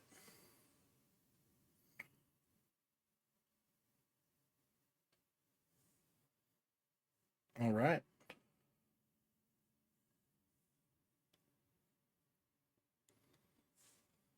All right. Okay. So it's a plus so it's an extra plus 5 after those two bonuses. So it's plus 14 to whatever you roll. There you go. Yeah.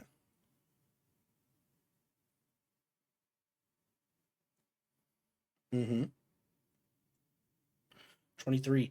Uh while you are working on it, you're not able to get the lock at the moment. Like you can continue working at it if you want, but the longer you stay in one spot, the higher the chances that someone might see you.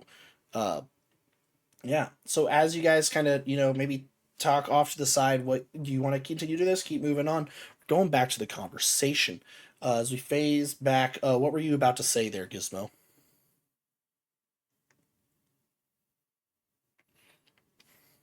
Mm-hmm.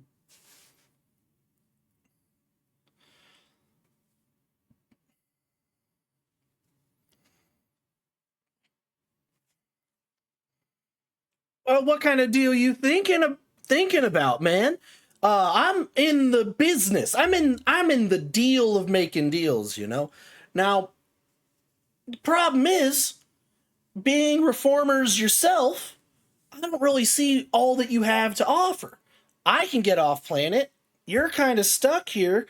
There are 10 of us. There's one of you. You know that? Yeah.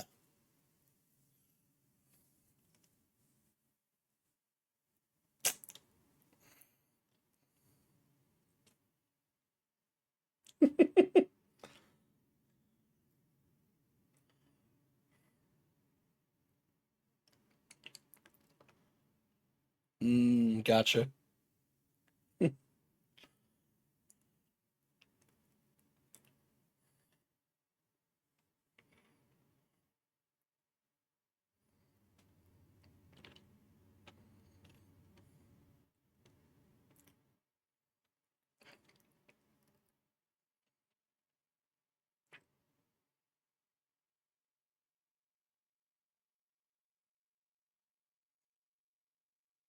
He rests his chin upon one of his hands.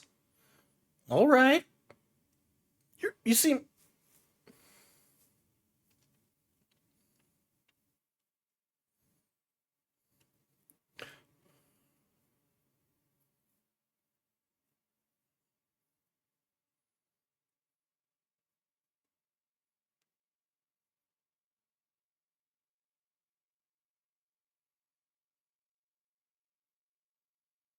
Oh yeah, we heard that for sure. Was that you guys?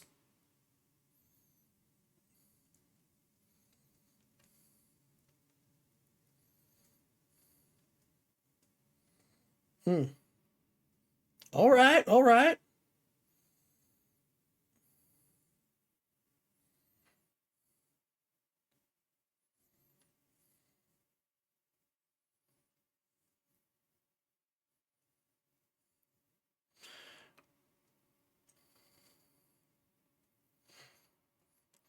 I'd be willing to talk it out. At that point, like one of the insectoid guys, the wings, speaks up. Boss, but like now that they're here, don't the guards know we're here too? But they won't come knocking. I mean, come on. Uh, and we can move shop at a moment's notice. They can't get to us quick enough for it to matter. But it's enough. We're having a chat right now, man.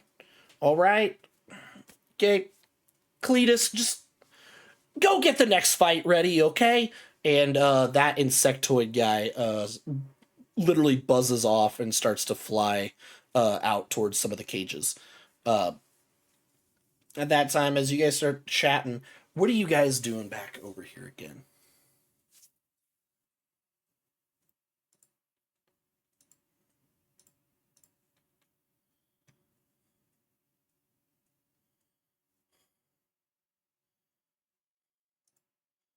Yes, there are bars on all four sides, just like fucking stereotypical animal cages in like a circus, more or less. Yeah. Mm-hmm.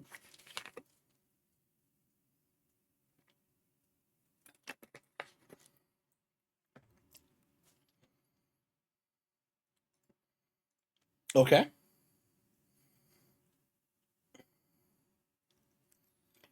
Yeah.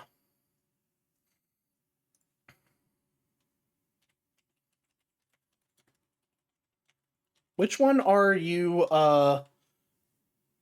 trying to make your way over to right now? And remember, you can try to find the like go over to the Blood Brother one as well, but that one seems to be down in that pit, as you notice. And so you'd have to like climb down in there and like try to open it up.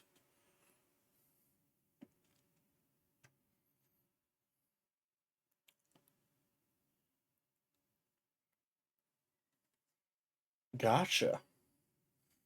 There's like almost like a dead log in there to give it like a perch. And it hisses at you. And as it hisses, it's almost kind of like its hiss sounds almost like a Geiger counter. As it just stares at you at as you start fiddling with the lock. Will you go ahead and give me another check? This time it's only a plus 13 because he's not helping. And while he's doing that, go ahead and give me a survival check there, Silas.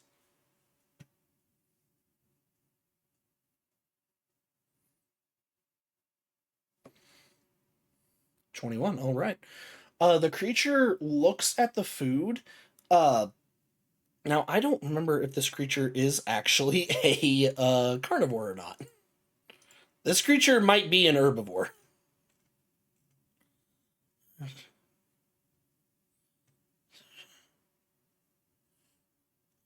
I'm looking. Oh, I'm control Fing over here.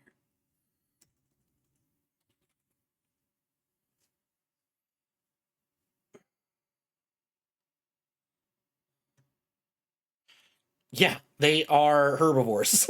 And it like sniffs it and then like and like shuffles away from it. There's moss and algae growing on the walls because it's like, metal pipes and shit. Yeah. Yeah. Yeah. That reindeer.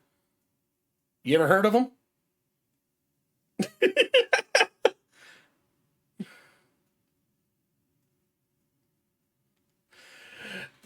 Everyone!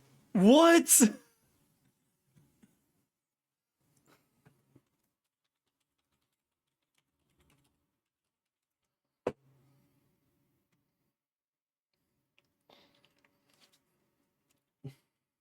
Now, I will give you the fact that there have been a rising case of like omnivore tendencies in many deer and like other antlered beast species due to a lack of food, but they are herbivores. Like there has been sightings of white-tailed deer eating squirrels in the last 2 years. Terrifying. Yeah. Wonder why they're trying to find new sources of food, everybody. Uh don't get me on my soapbox there, I guess. But yeah.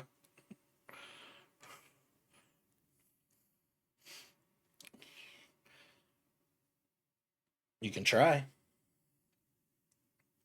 As you put down, you realize that I'm probably on something else. You like gather up some of the moss as you hand it. You can hear like kind of a gurgle like deep in its throat, and it kind of like weakly kind of stands up on its legs and shuffles over. Uh, when its head like tries to eat, you have to like pull your hands back quickly after, and like you drop some of it to the ground. Because as it like eats at the moss, it almost like bites one of your fingers off. Uh, and its large tusks are also dangerous to be around. So, but it does start eating at the moss and algae that you've scraped together. Uh, mm-hmm.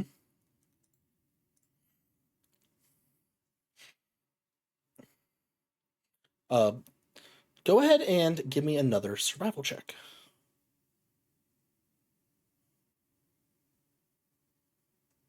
All right, gotcha. It does not recoil from your hand as you go to pet it. You reckon you would know this creature actually because on other planets they are commonly domesticated, kind of like a cow or like an ox. They're known as woolipeds. Uh, and yeah, they kind of and some on some planets they are even used as battle mounts if they're normally kind of skittish, but they can be trained for war. All right. Now, what'd you get on unlocking that cage with the Drake? All right. Yeah, you're just not able to get into them. Remember, like some skill checks have a high DC because you tend to have big bonuses pretty fast. All right. Mm-hmm. As you are trying to unlock that one, you hear a buzzing happening. As you look over, one of the two like arthropod creatures is flying towards you. It's like fucking rat shows up, and of course it now boss thinks he's got a new buddy all around. Oh my god, he's gonna guess it's a goddamn triple. I guess I'll go get the Drake, I guess, and I'll drag it down to the pit and watch this one get eaten too and lose more money on that. And god damn. And you see, like, he has like a ring of keys that he's fiddling through as he's approaching you. He doesn't notice you yet. What do you do?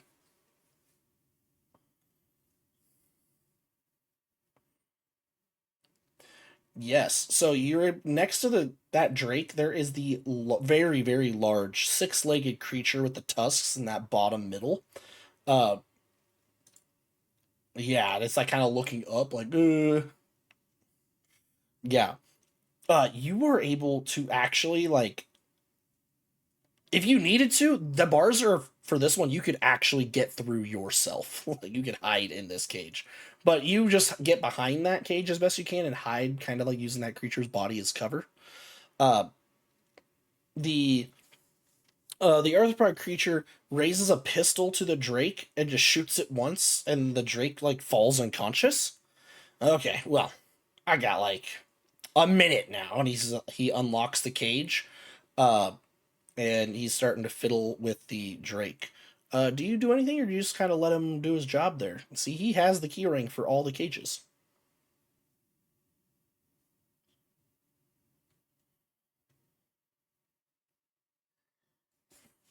Hmm.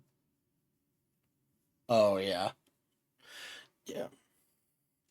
I want you to give me a sleight of hand check to use your psychokinetic hand to steal the key ring off of his belt now that he is doing that. Probably about 50 feet from me at this point, as you've been messing with this. Sleight of hand. Mm-hmm. Yep.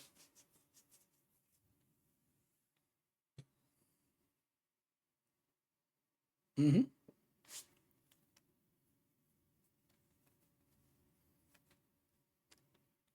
Okay. That for this one, that is good enough. You are able to get the keys as he's distracted, as he muzzles the drake, binds its wings, loads it onto a cart that's nearby, and starts shoveling it off towards some ramp that goes down to the arena. As you guys are doing that, so you have the keys now. We go back to the conversation. He's like, "So, what kind of perspective? What business venture are you offering me here, buddy? Can I call you Gizmo? All right.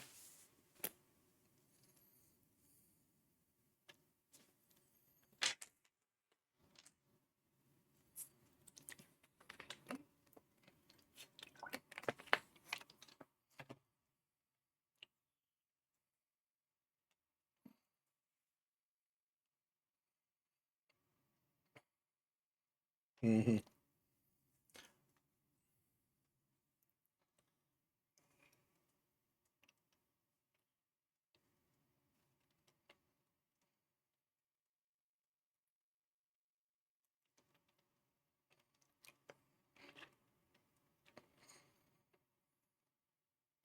Yosoki. Oh, reformers, reformers.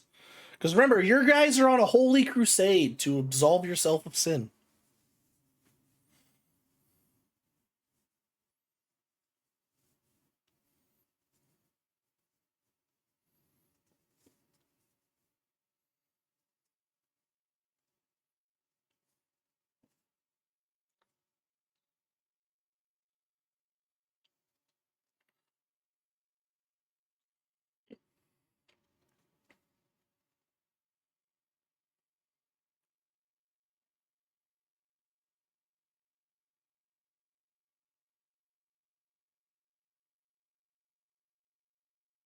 Hmm. He ponders it. Go ahead and give me another diplomacy check here.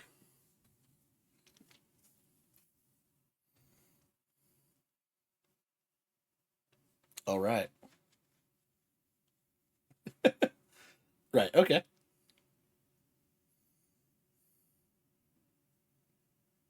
26.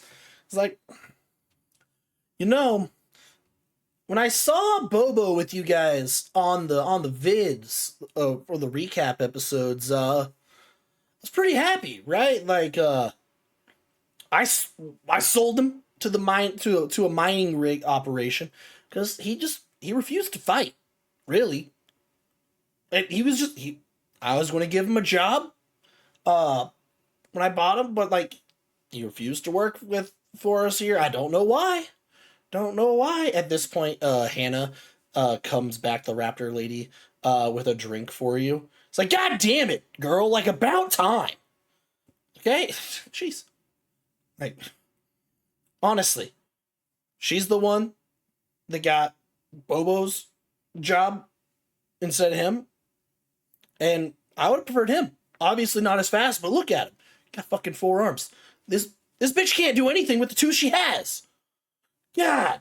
Uh, but uh, but I do like that. I mean, we are gonna have to move camp, right? And we're probably gonna move camp a lot, because we have met all of you.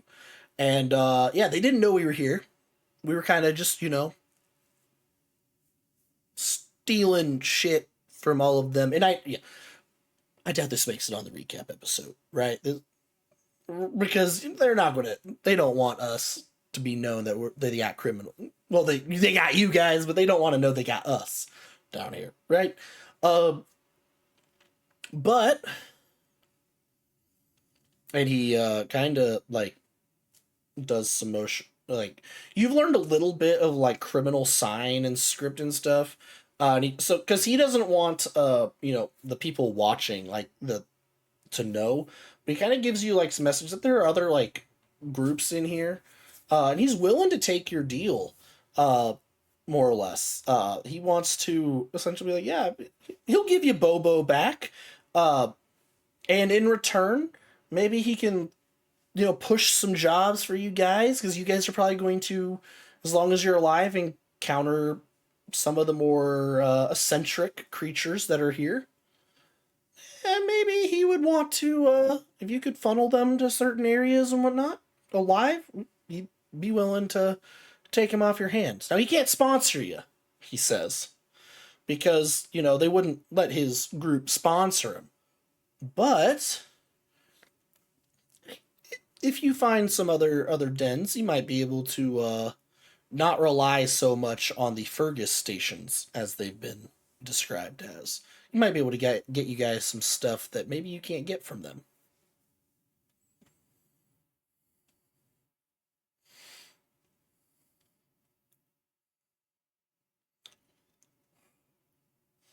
Yeah. And at that moment, what are you two doing?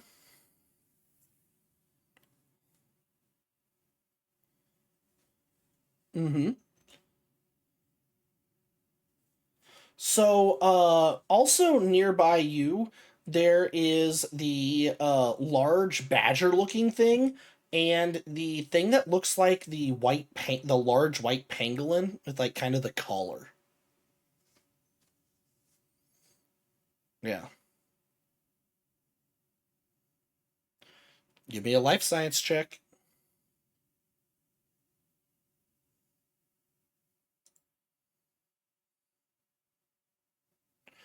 Uh, no, you kind of look it over. It looks like an animal, but not any that you know of. Hint, hint. Technically, in the monster manual, it's not classified as a animal or creature. It's a plant. That is the pangolin in the bottom right.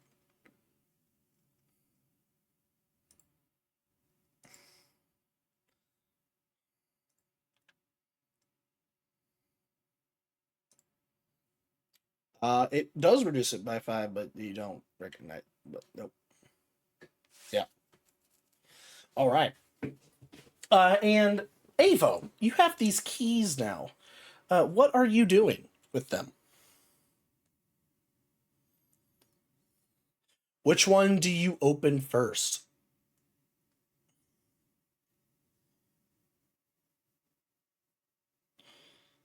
Oh, right. Uh, as you unlock the cage, the large creature with like the forward face and tusks and the 6 legs, it stands up. This thing is about the size of an elephant. Uh, when it stands up, uh, it just kind of looks at you. I'm trying to get to its page so I can read a little bit about it. Trying to remember.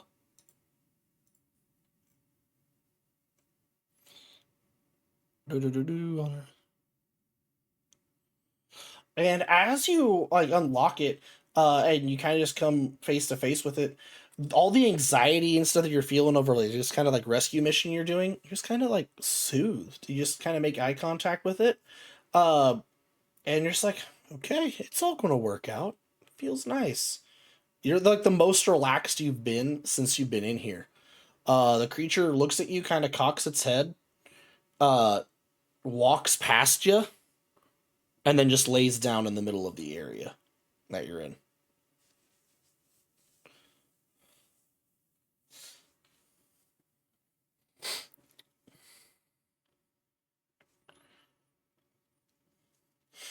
Uh,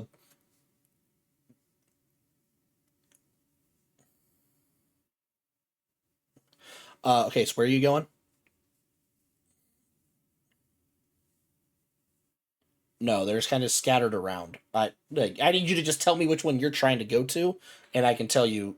Yeah, and I will describe the scene more. The first one. Yeah, that one is relatively close by.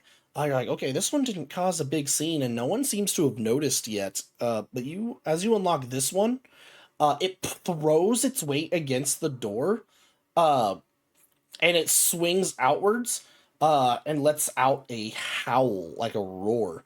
As it does, it startles the large creature, and it starts like trampling out the other direction as this one launches up and starts crawling on the cage. As you guys are making your deal there, Gizmo, uh, they wake up Bosco and unlock him. And it's like, well, Bobo, it's nice seeing you again. And your friend Gizmo here, one hell of a guy. You worked, get your freedom back. You guys get a job now too when you get out. Well, good, a better job. We're working together, isn't it great, man? Bosco's kind of like dazed and out of it. And as he's saying that, you hear the roar as you turn. This one, it's the size of this lizard is about the size of a pony. As it is roaring from the top of like the metal caged dome above where the one arthropod is pushing that drake. The roar wakes the drake up from whatever sedative it was in. Uh, and as it does, even though it's muzzled, its wings snap the binding, and its back claws pin the arthropod to the ground before it picks him up and starts flying about the cage. He shouts, and then Rascal's like, "What the fuck is?" As he looks and go ahead and give me a bluff, and I need Avo to give me a stealth.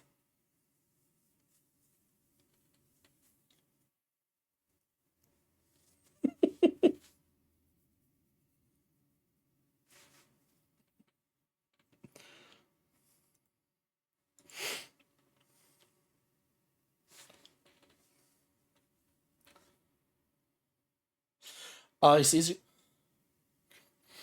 Boss, the gorilla insect guy points like a spear thing in the direction of the many creatures that are out now, and says, "Isn't that the android that was with Bosco and the others on the vid?" Rascal slowly kind of looks down at you, and that mode of light that's kind of circling his head stops when it's like the sun gold combines with a gem in his armor and like encases himself in kind of like a force field. "I think it is," he says, gritted through teeth, his third eye narrowing at you.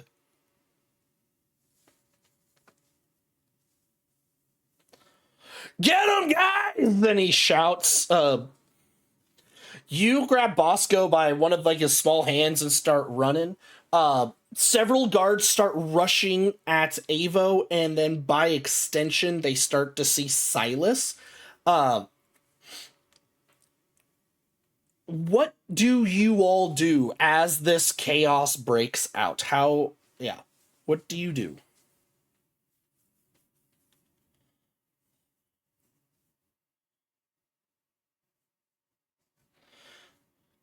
As you throw the keys to him, you grab him out of the air. What do you do with him there, Silas?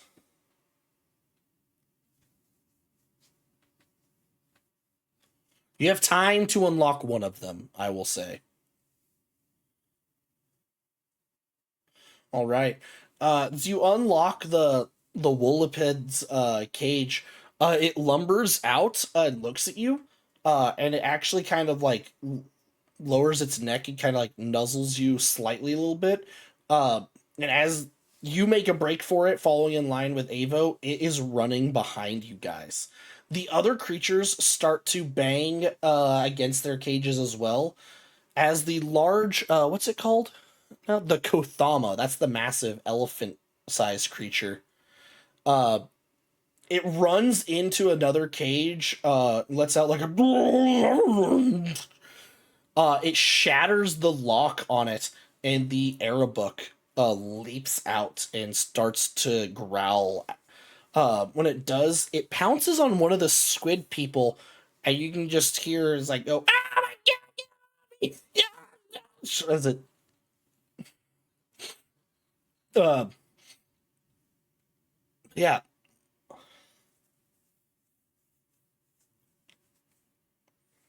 So you do. You're being chased by one of the other arthropod and two and like the other three of the squid people. Uh yeah, the three squids start like swirling. It kind of like a almost looks like someone spinning mop heads all on the floor as they start to spin out. But the one that's like flying, he raises his uh like rifle and he's going to take a shot at one of you. This one probably about 40 feet, honestly. Let's see. Uh, okay, well they are like as they're chasing you. Well, chasing. Don't worry too much about that. More of a dynamic going about. Yeah. However, it rolls a natural one, and its arc rifle goes wide, and the electricity zaps uh the cage that contains the large like cloud ray creature. It arcs into the creature and it starts throwing its weight around too. It's one of its tentacles lashing out uh and knocks the creature out of the air. Not really hurting it or anything, but like knock just like kind of grounding him for a second as it causes you guys to gain some distance. As the three of you are running, Gizmo and Bosco, you guys are trying to make it out the other way. Uh Rascal behind you's kind of shouting orders, kind of pointing around. And then you just hear like a boom as like the large. This thing is about as big as Bosco, the gorilla guy. And now he's standing up to his full height, which makes him about a head taller than Bosco. And he goes from being quadrupedal to bipedal with four arms, essentially. He's like, "You aren't going anywhere, little guy." Bosco's out of it. He's not in the mood to fight. What do you do, Gizmo?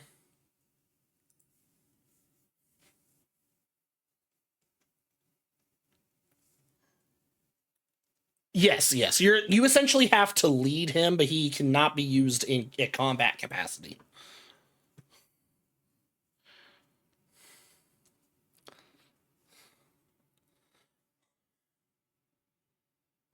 Mm-hmm.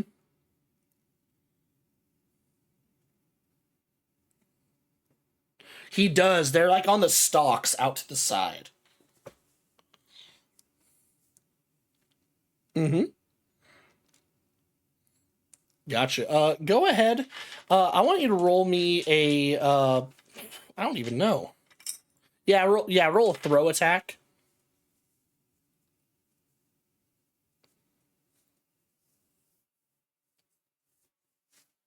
What is that? Oh, okay.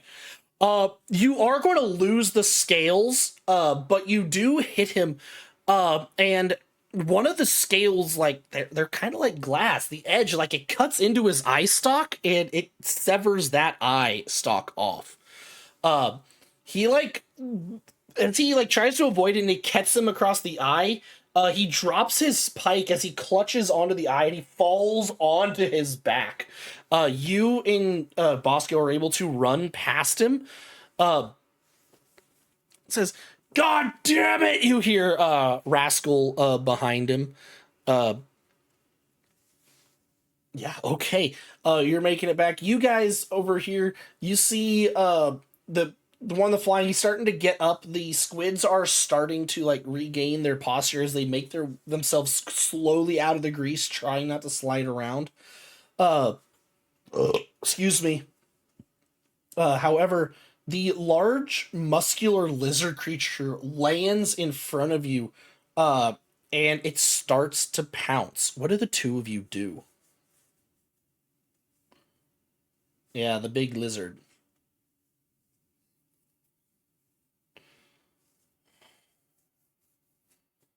All right. You as you throw it behind you, the creature was lunging at you guys. It does not care. Its claws are like outreached. What about you, Avo? All right. Yeah. Mm-hmm. Gotcha. Go ahead.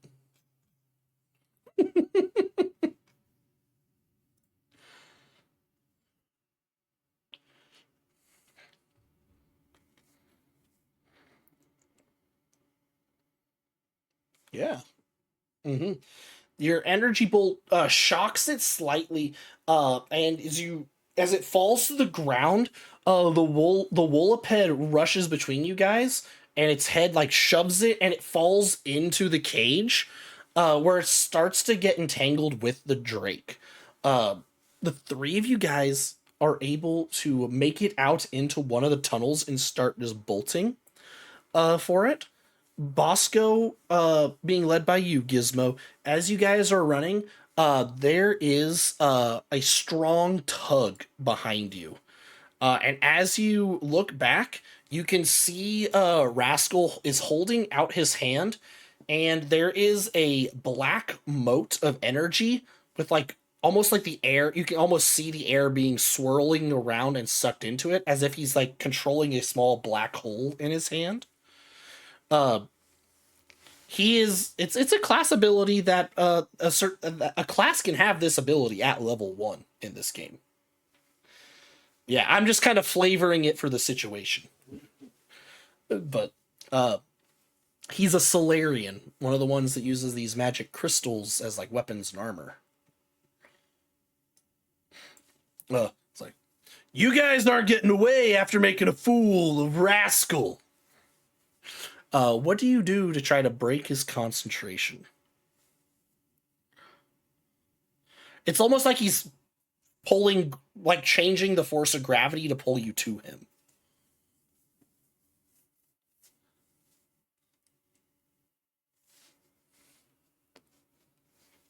Yes, yeah. You can see like other things like starting to strain towards him. Yeah.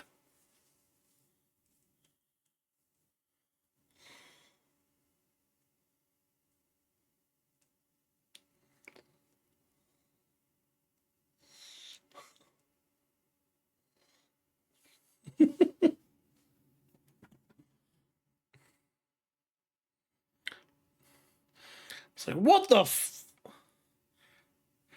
he like stops his thing and like jumps out of the way, thinking that's like a grenade you threw at him. And as he comes back, and as you start running down into a tunnel, you can just you look back and he sees it like, yeah, it's just an eyeball sitting like in front of his chair now. He's like, God damn it! He says.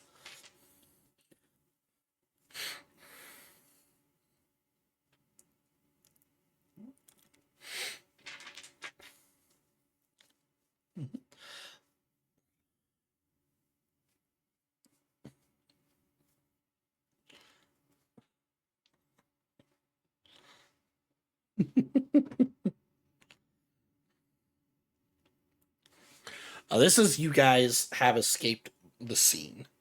Uh, as the now five of you escape the scene, you guys are all like panting around a corner once you think you guys are fast enough away. Uh, and at that point, you hear a gun cock from somewhere around you. As you look up, you see a woman with shaky arms pointing a gun at you, and it's the little raptor lady, Hannah. Because her species is a Hannikin.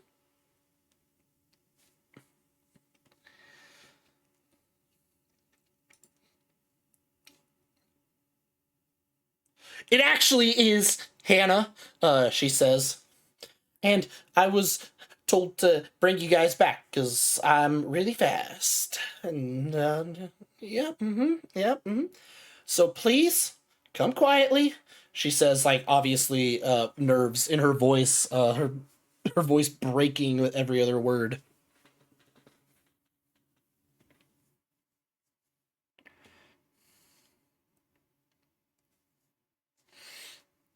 You just try. She like doesn't even know what to say. She just starts to point the gun at you, Silas.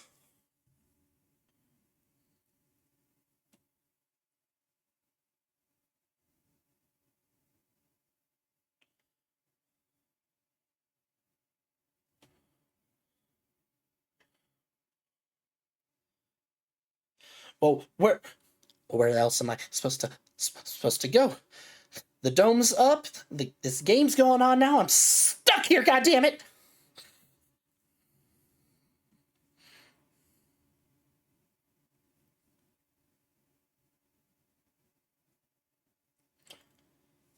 And she like points the gun at you again. She's like, "What are you fucking doing? Stop it!"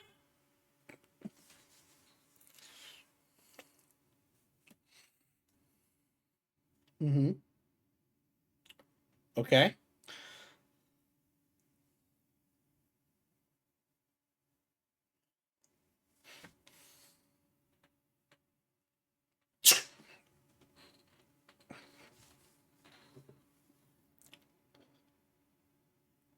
What is this?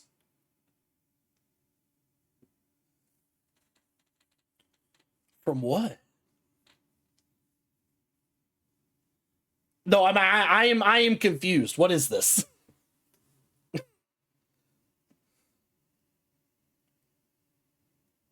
I don't remember this at all. I'll be honest. Okay. Is that something I came up with, or is that something from your backstory? Because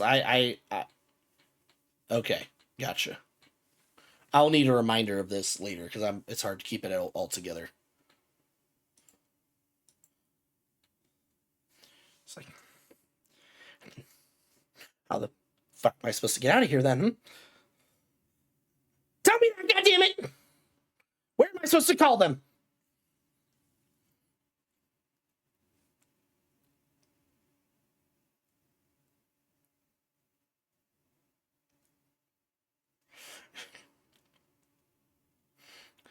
How am I supposed to get off when I'm associated with them? And now, if I'm trying to leave, I won't be associated with them. God damn it, think that through. Where am I supposed to fucking go right now?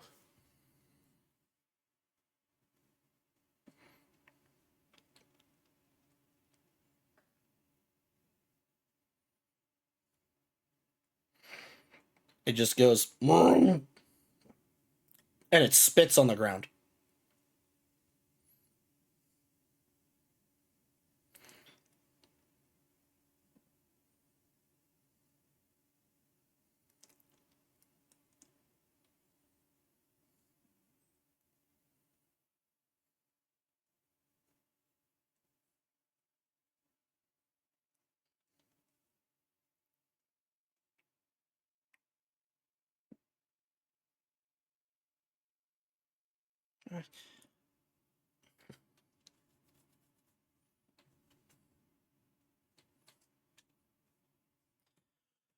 I want you to think that sentence through, Garrett. Are there normal civilians here?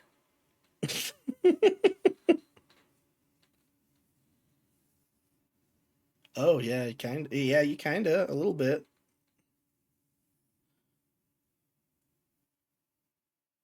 What?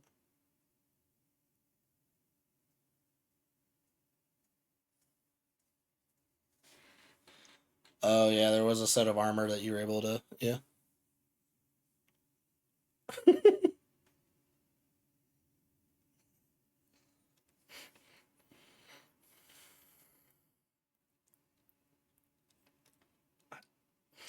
She takes it from you. She drops the pistol, like down to her side. God damn it.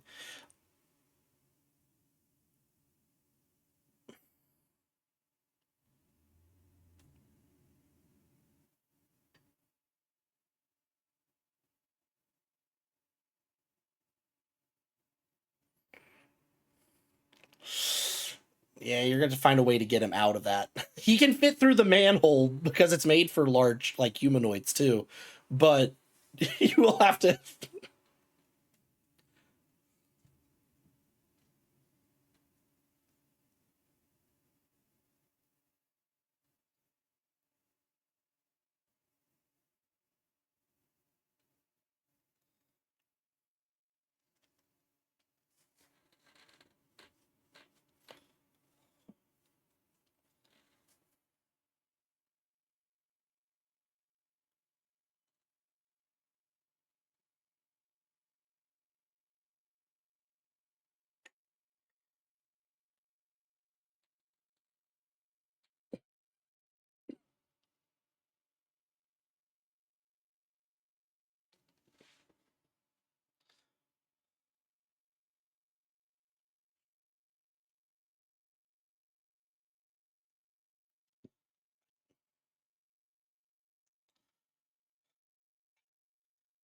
I think, um, oh God, I guess I'll take my chance with the guards. I guess I didn't want to be here anyway. I I think if I stick with you, they'll find me faster, and then if I just go my own way,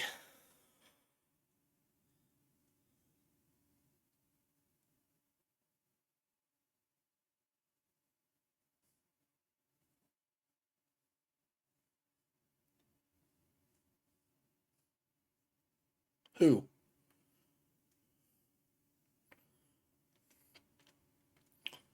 Do you think the company that works with a church to host a blood game cares?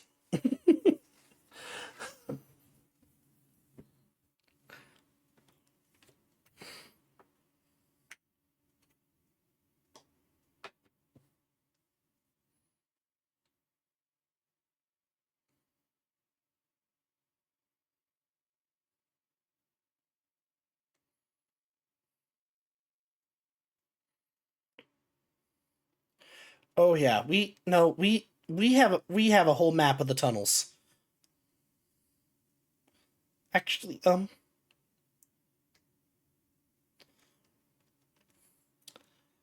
uh, yeah, and like she holds up like her like wrist computer thing that she has. Uh, here, and she like taps it, and a little like 3D holographic map pops up from it. Yeah, there's entrances like all over the place, and this if you follow this way down, and she's like kind of tracing through, it'll lead you to the central lake. But that's where there's most guards. But it is also the fastest way to get out of the tundra, I would say.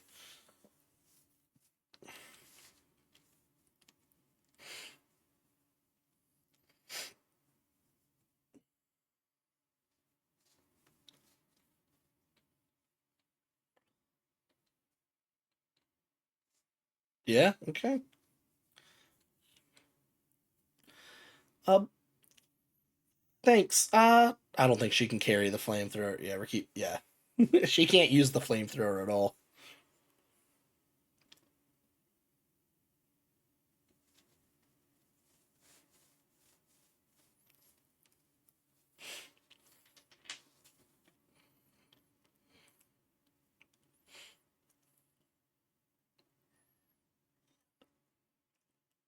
Yeah.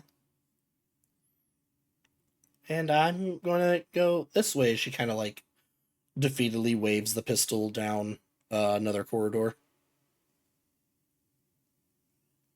Yeah, you too. And carrying like she slings the rifle onto her back and like a actual raptor, she like lowers down and sprints down the tunnel up until like she turns a corner, you can't see her.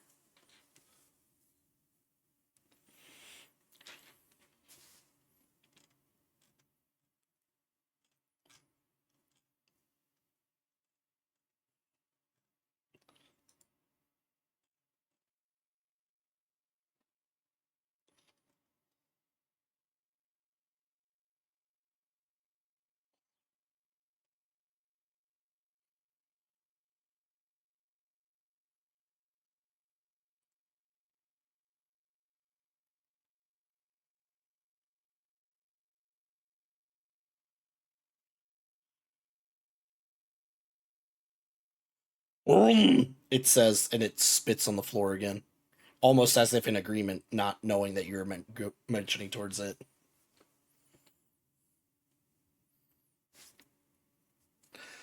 Now, officially, uh, we are probably going to end the session there this week, as you guys are going to make it your way. You're back to that camp or whatever. You're going to make camp next. That is going to be the end of this day now. So, with that, I need to be keeping track of days as well. Because you spend this is the third day in the arena. I think this is no, I think it's your fourth, third. Okay, yeah, days. Yeah, because you had the two recaps, and then you weren't going to have another recap until 5 day until the end of the first week now. So Phase 1, 2, 3 have passed. Mm-hmm. Yep. There you go. Perfect.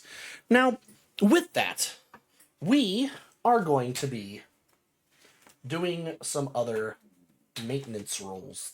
Now that a day is over,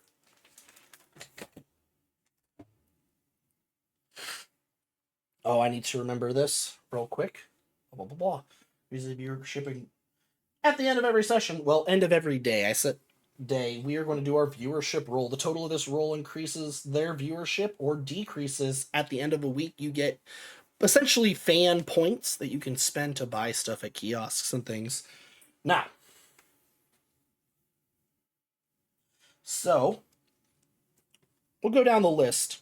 Well, first off, we also need to decide who do we think probably had the play of this session. Now, obviously, Bosco does not, or unfortunately, Yavin's not here. I will still have him roll this. He will get bonuses from last session since it was part of the same day. That just sucks for him. But what do we think was the best play in this session? Who do we think had the most significant thing? It wasn't as combat related. No big moments. Okay.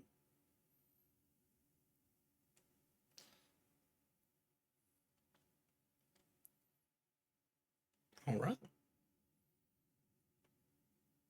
All right. Okay. Well. Yeah.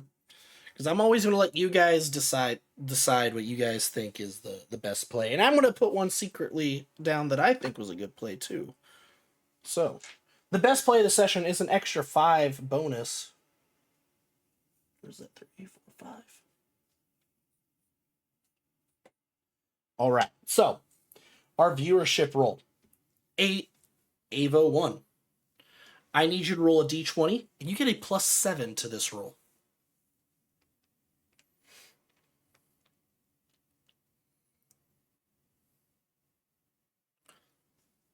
9. 9. Okay. Will you roll 2d6?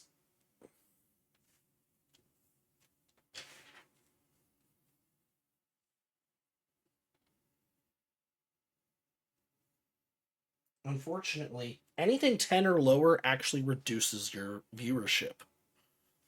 So,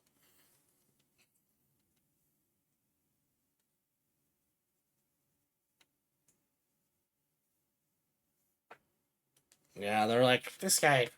Yeah. All right. Bosco, I will have Gavin roll himself. I'll probably see him in chat sometime. Gizmo, your turn. You have a +18 because it's two sessions worth of stuff for this day. You had a lot of stuff last time too, yeah. Yeah, so you had 2 plays of the game, which is a lot. Yes, just a d20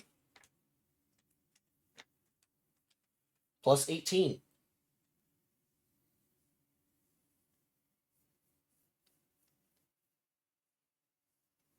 That's 31. Well, you roll 3d10.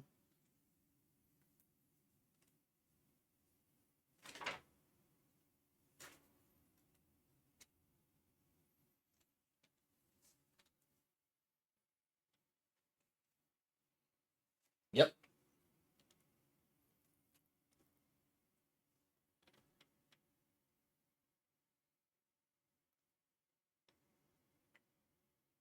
$17. Your viewership increases by 17. $25. Uh, Avo, yours has dropped to 0. All of your viewers have decided to move over, just watch Gizmo's POV, essentially. Okay. Luke, while Garrett is rolling his, will you do 25 times 50 so you can help me do some math real quick? Okay, Garrett. I just don't want to have to take the brain power to do so right now. What'd you get? And you have a +5 there, Garrett. 16. Will you roll me 1d10? Nerd.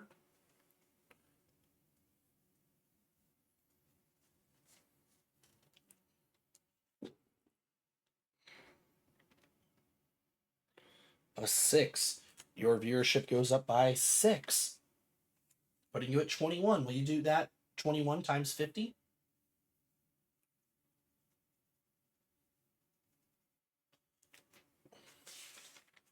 Luke, what was your math?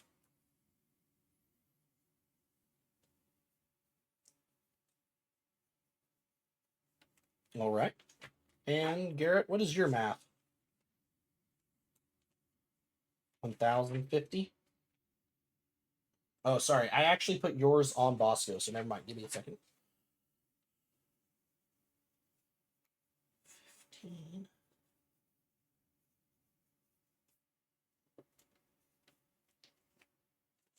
All right.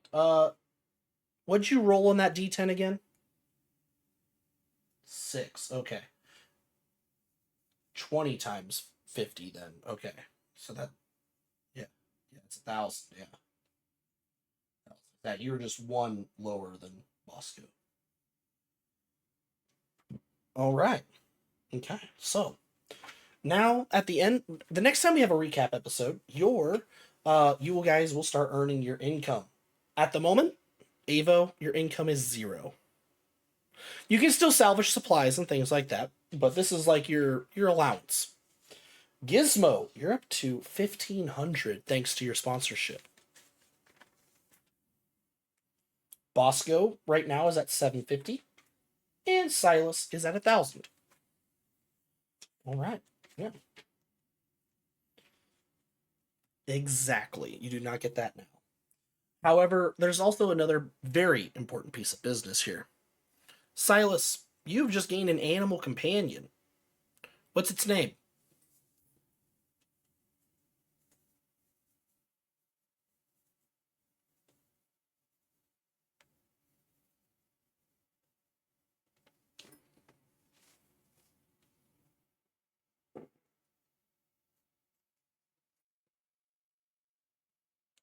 It's called a Woliped.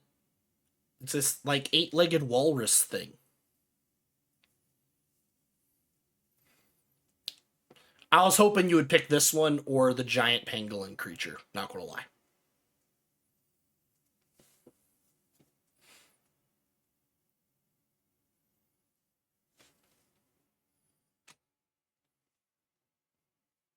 Chewy. All right. There we go. Well, with that, we end our third day. Only 362 to go. You guys are doing great.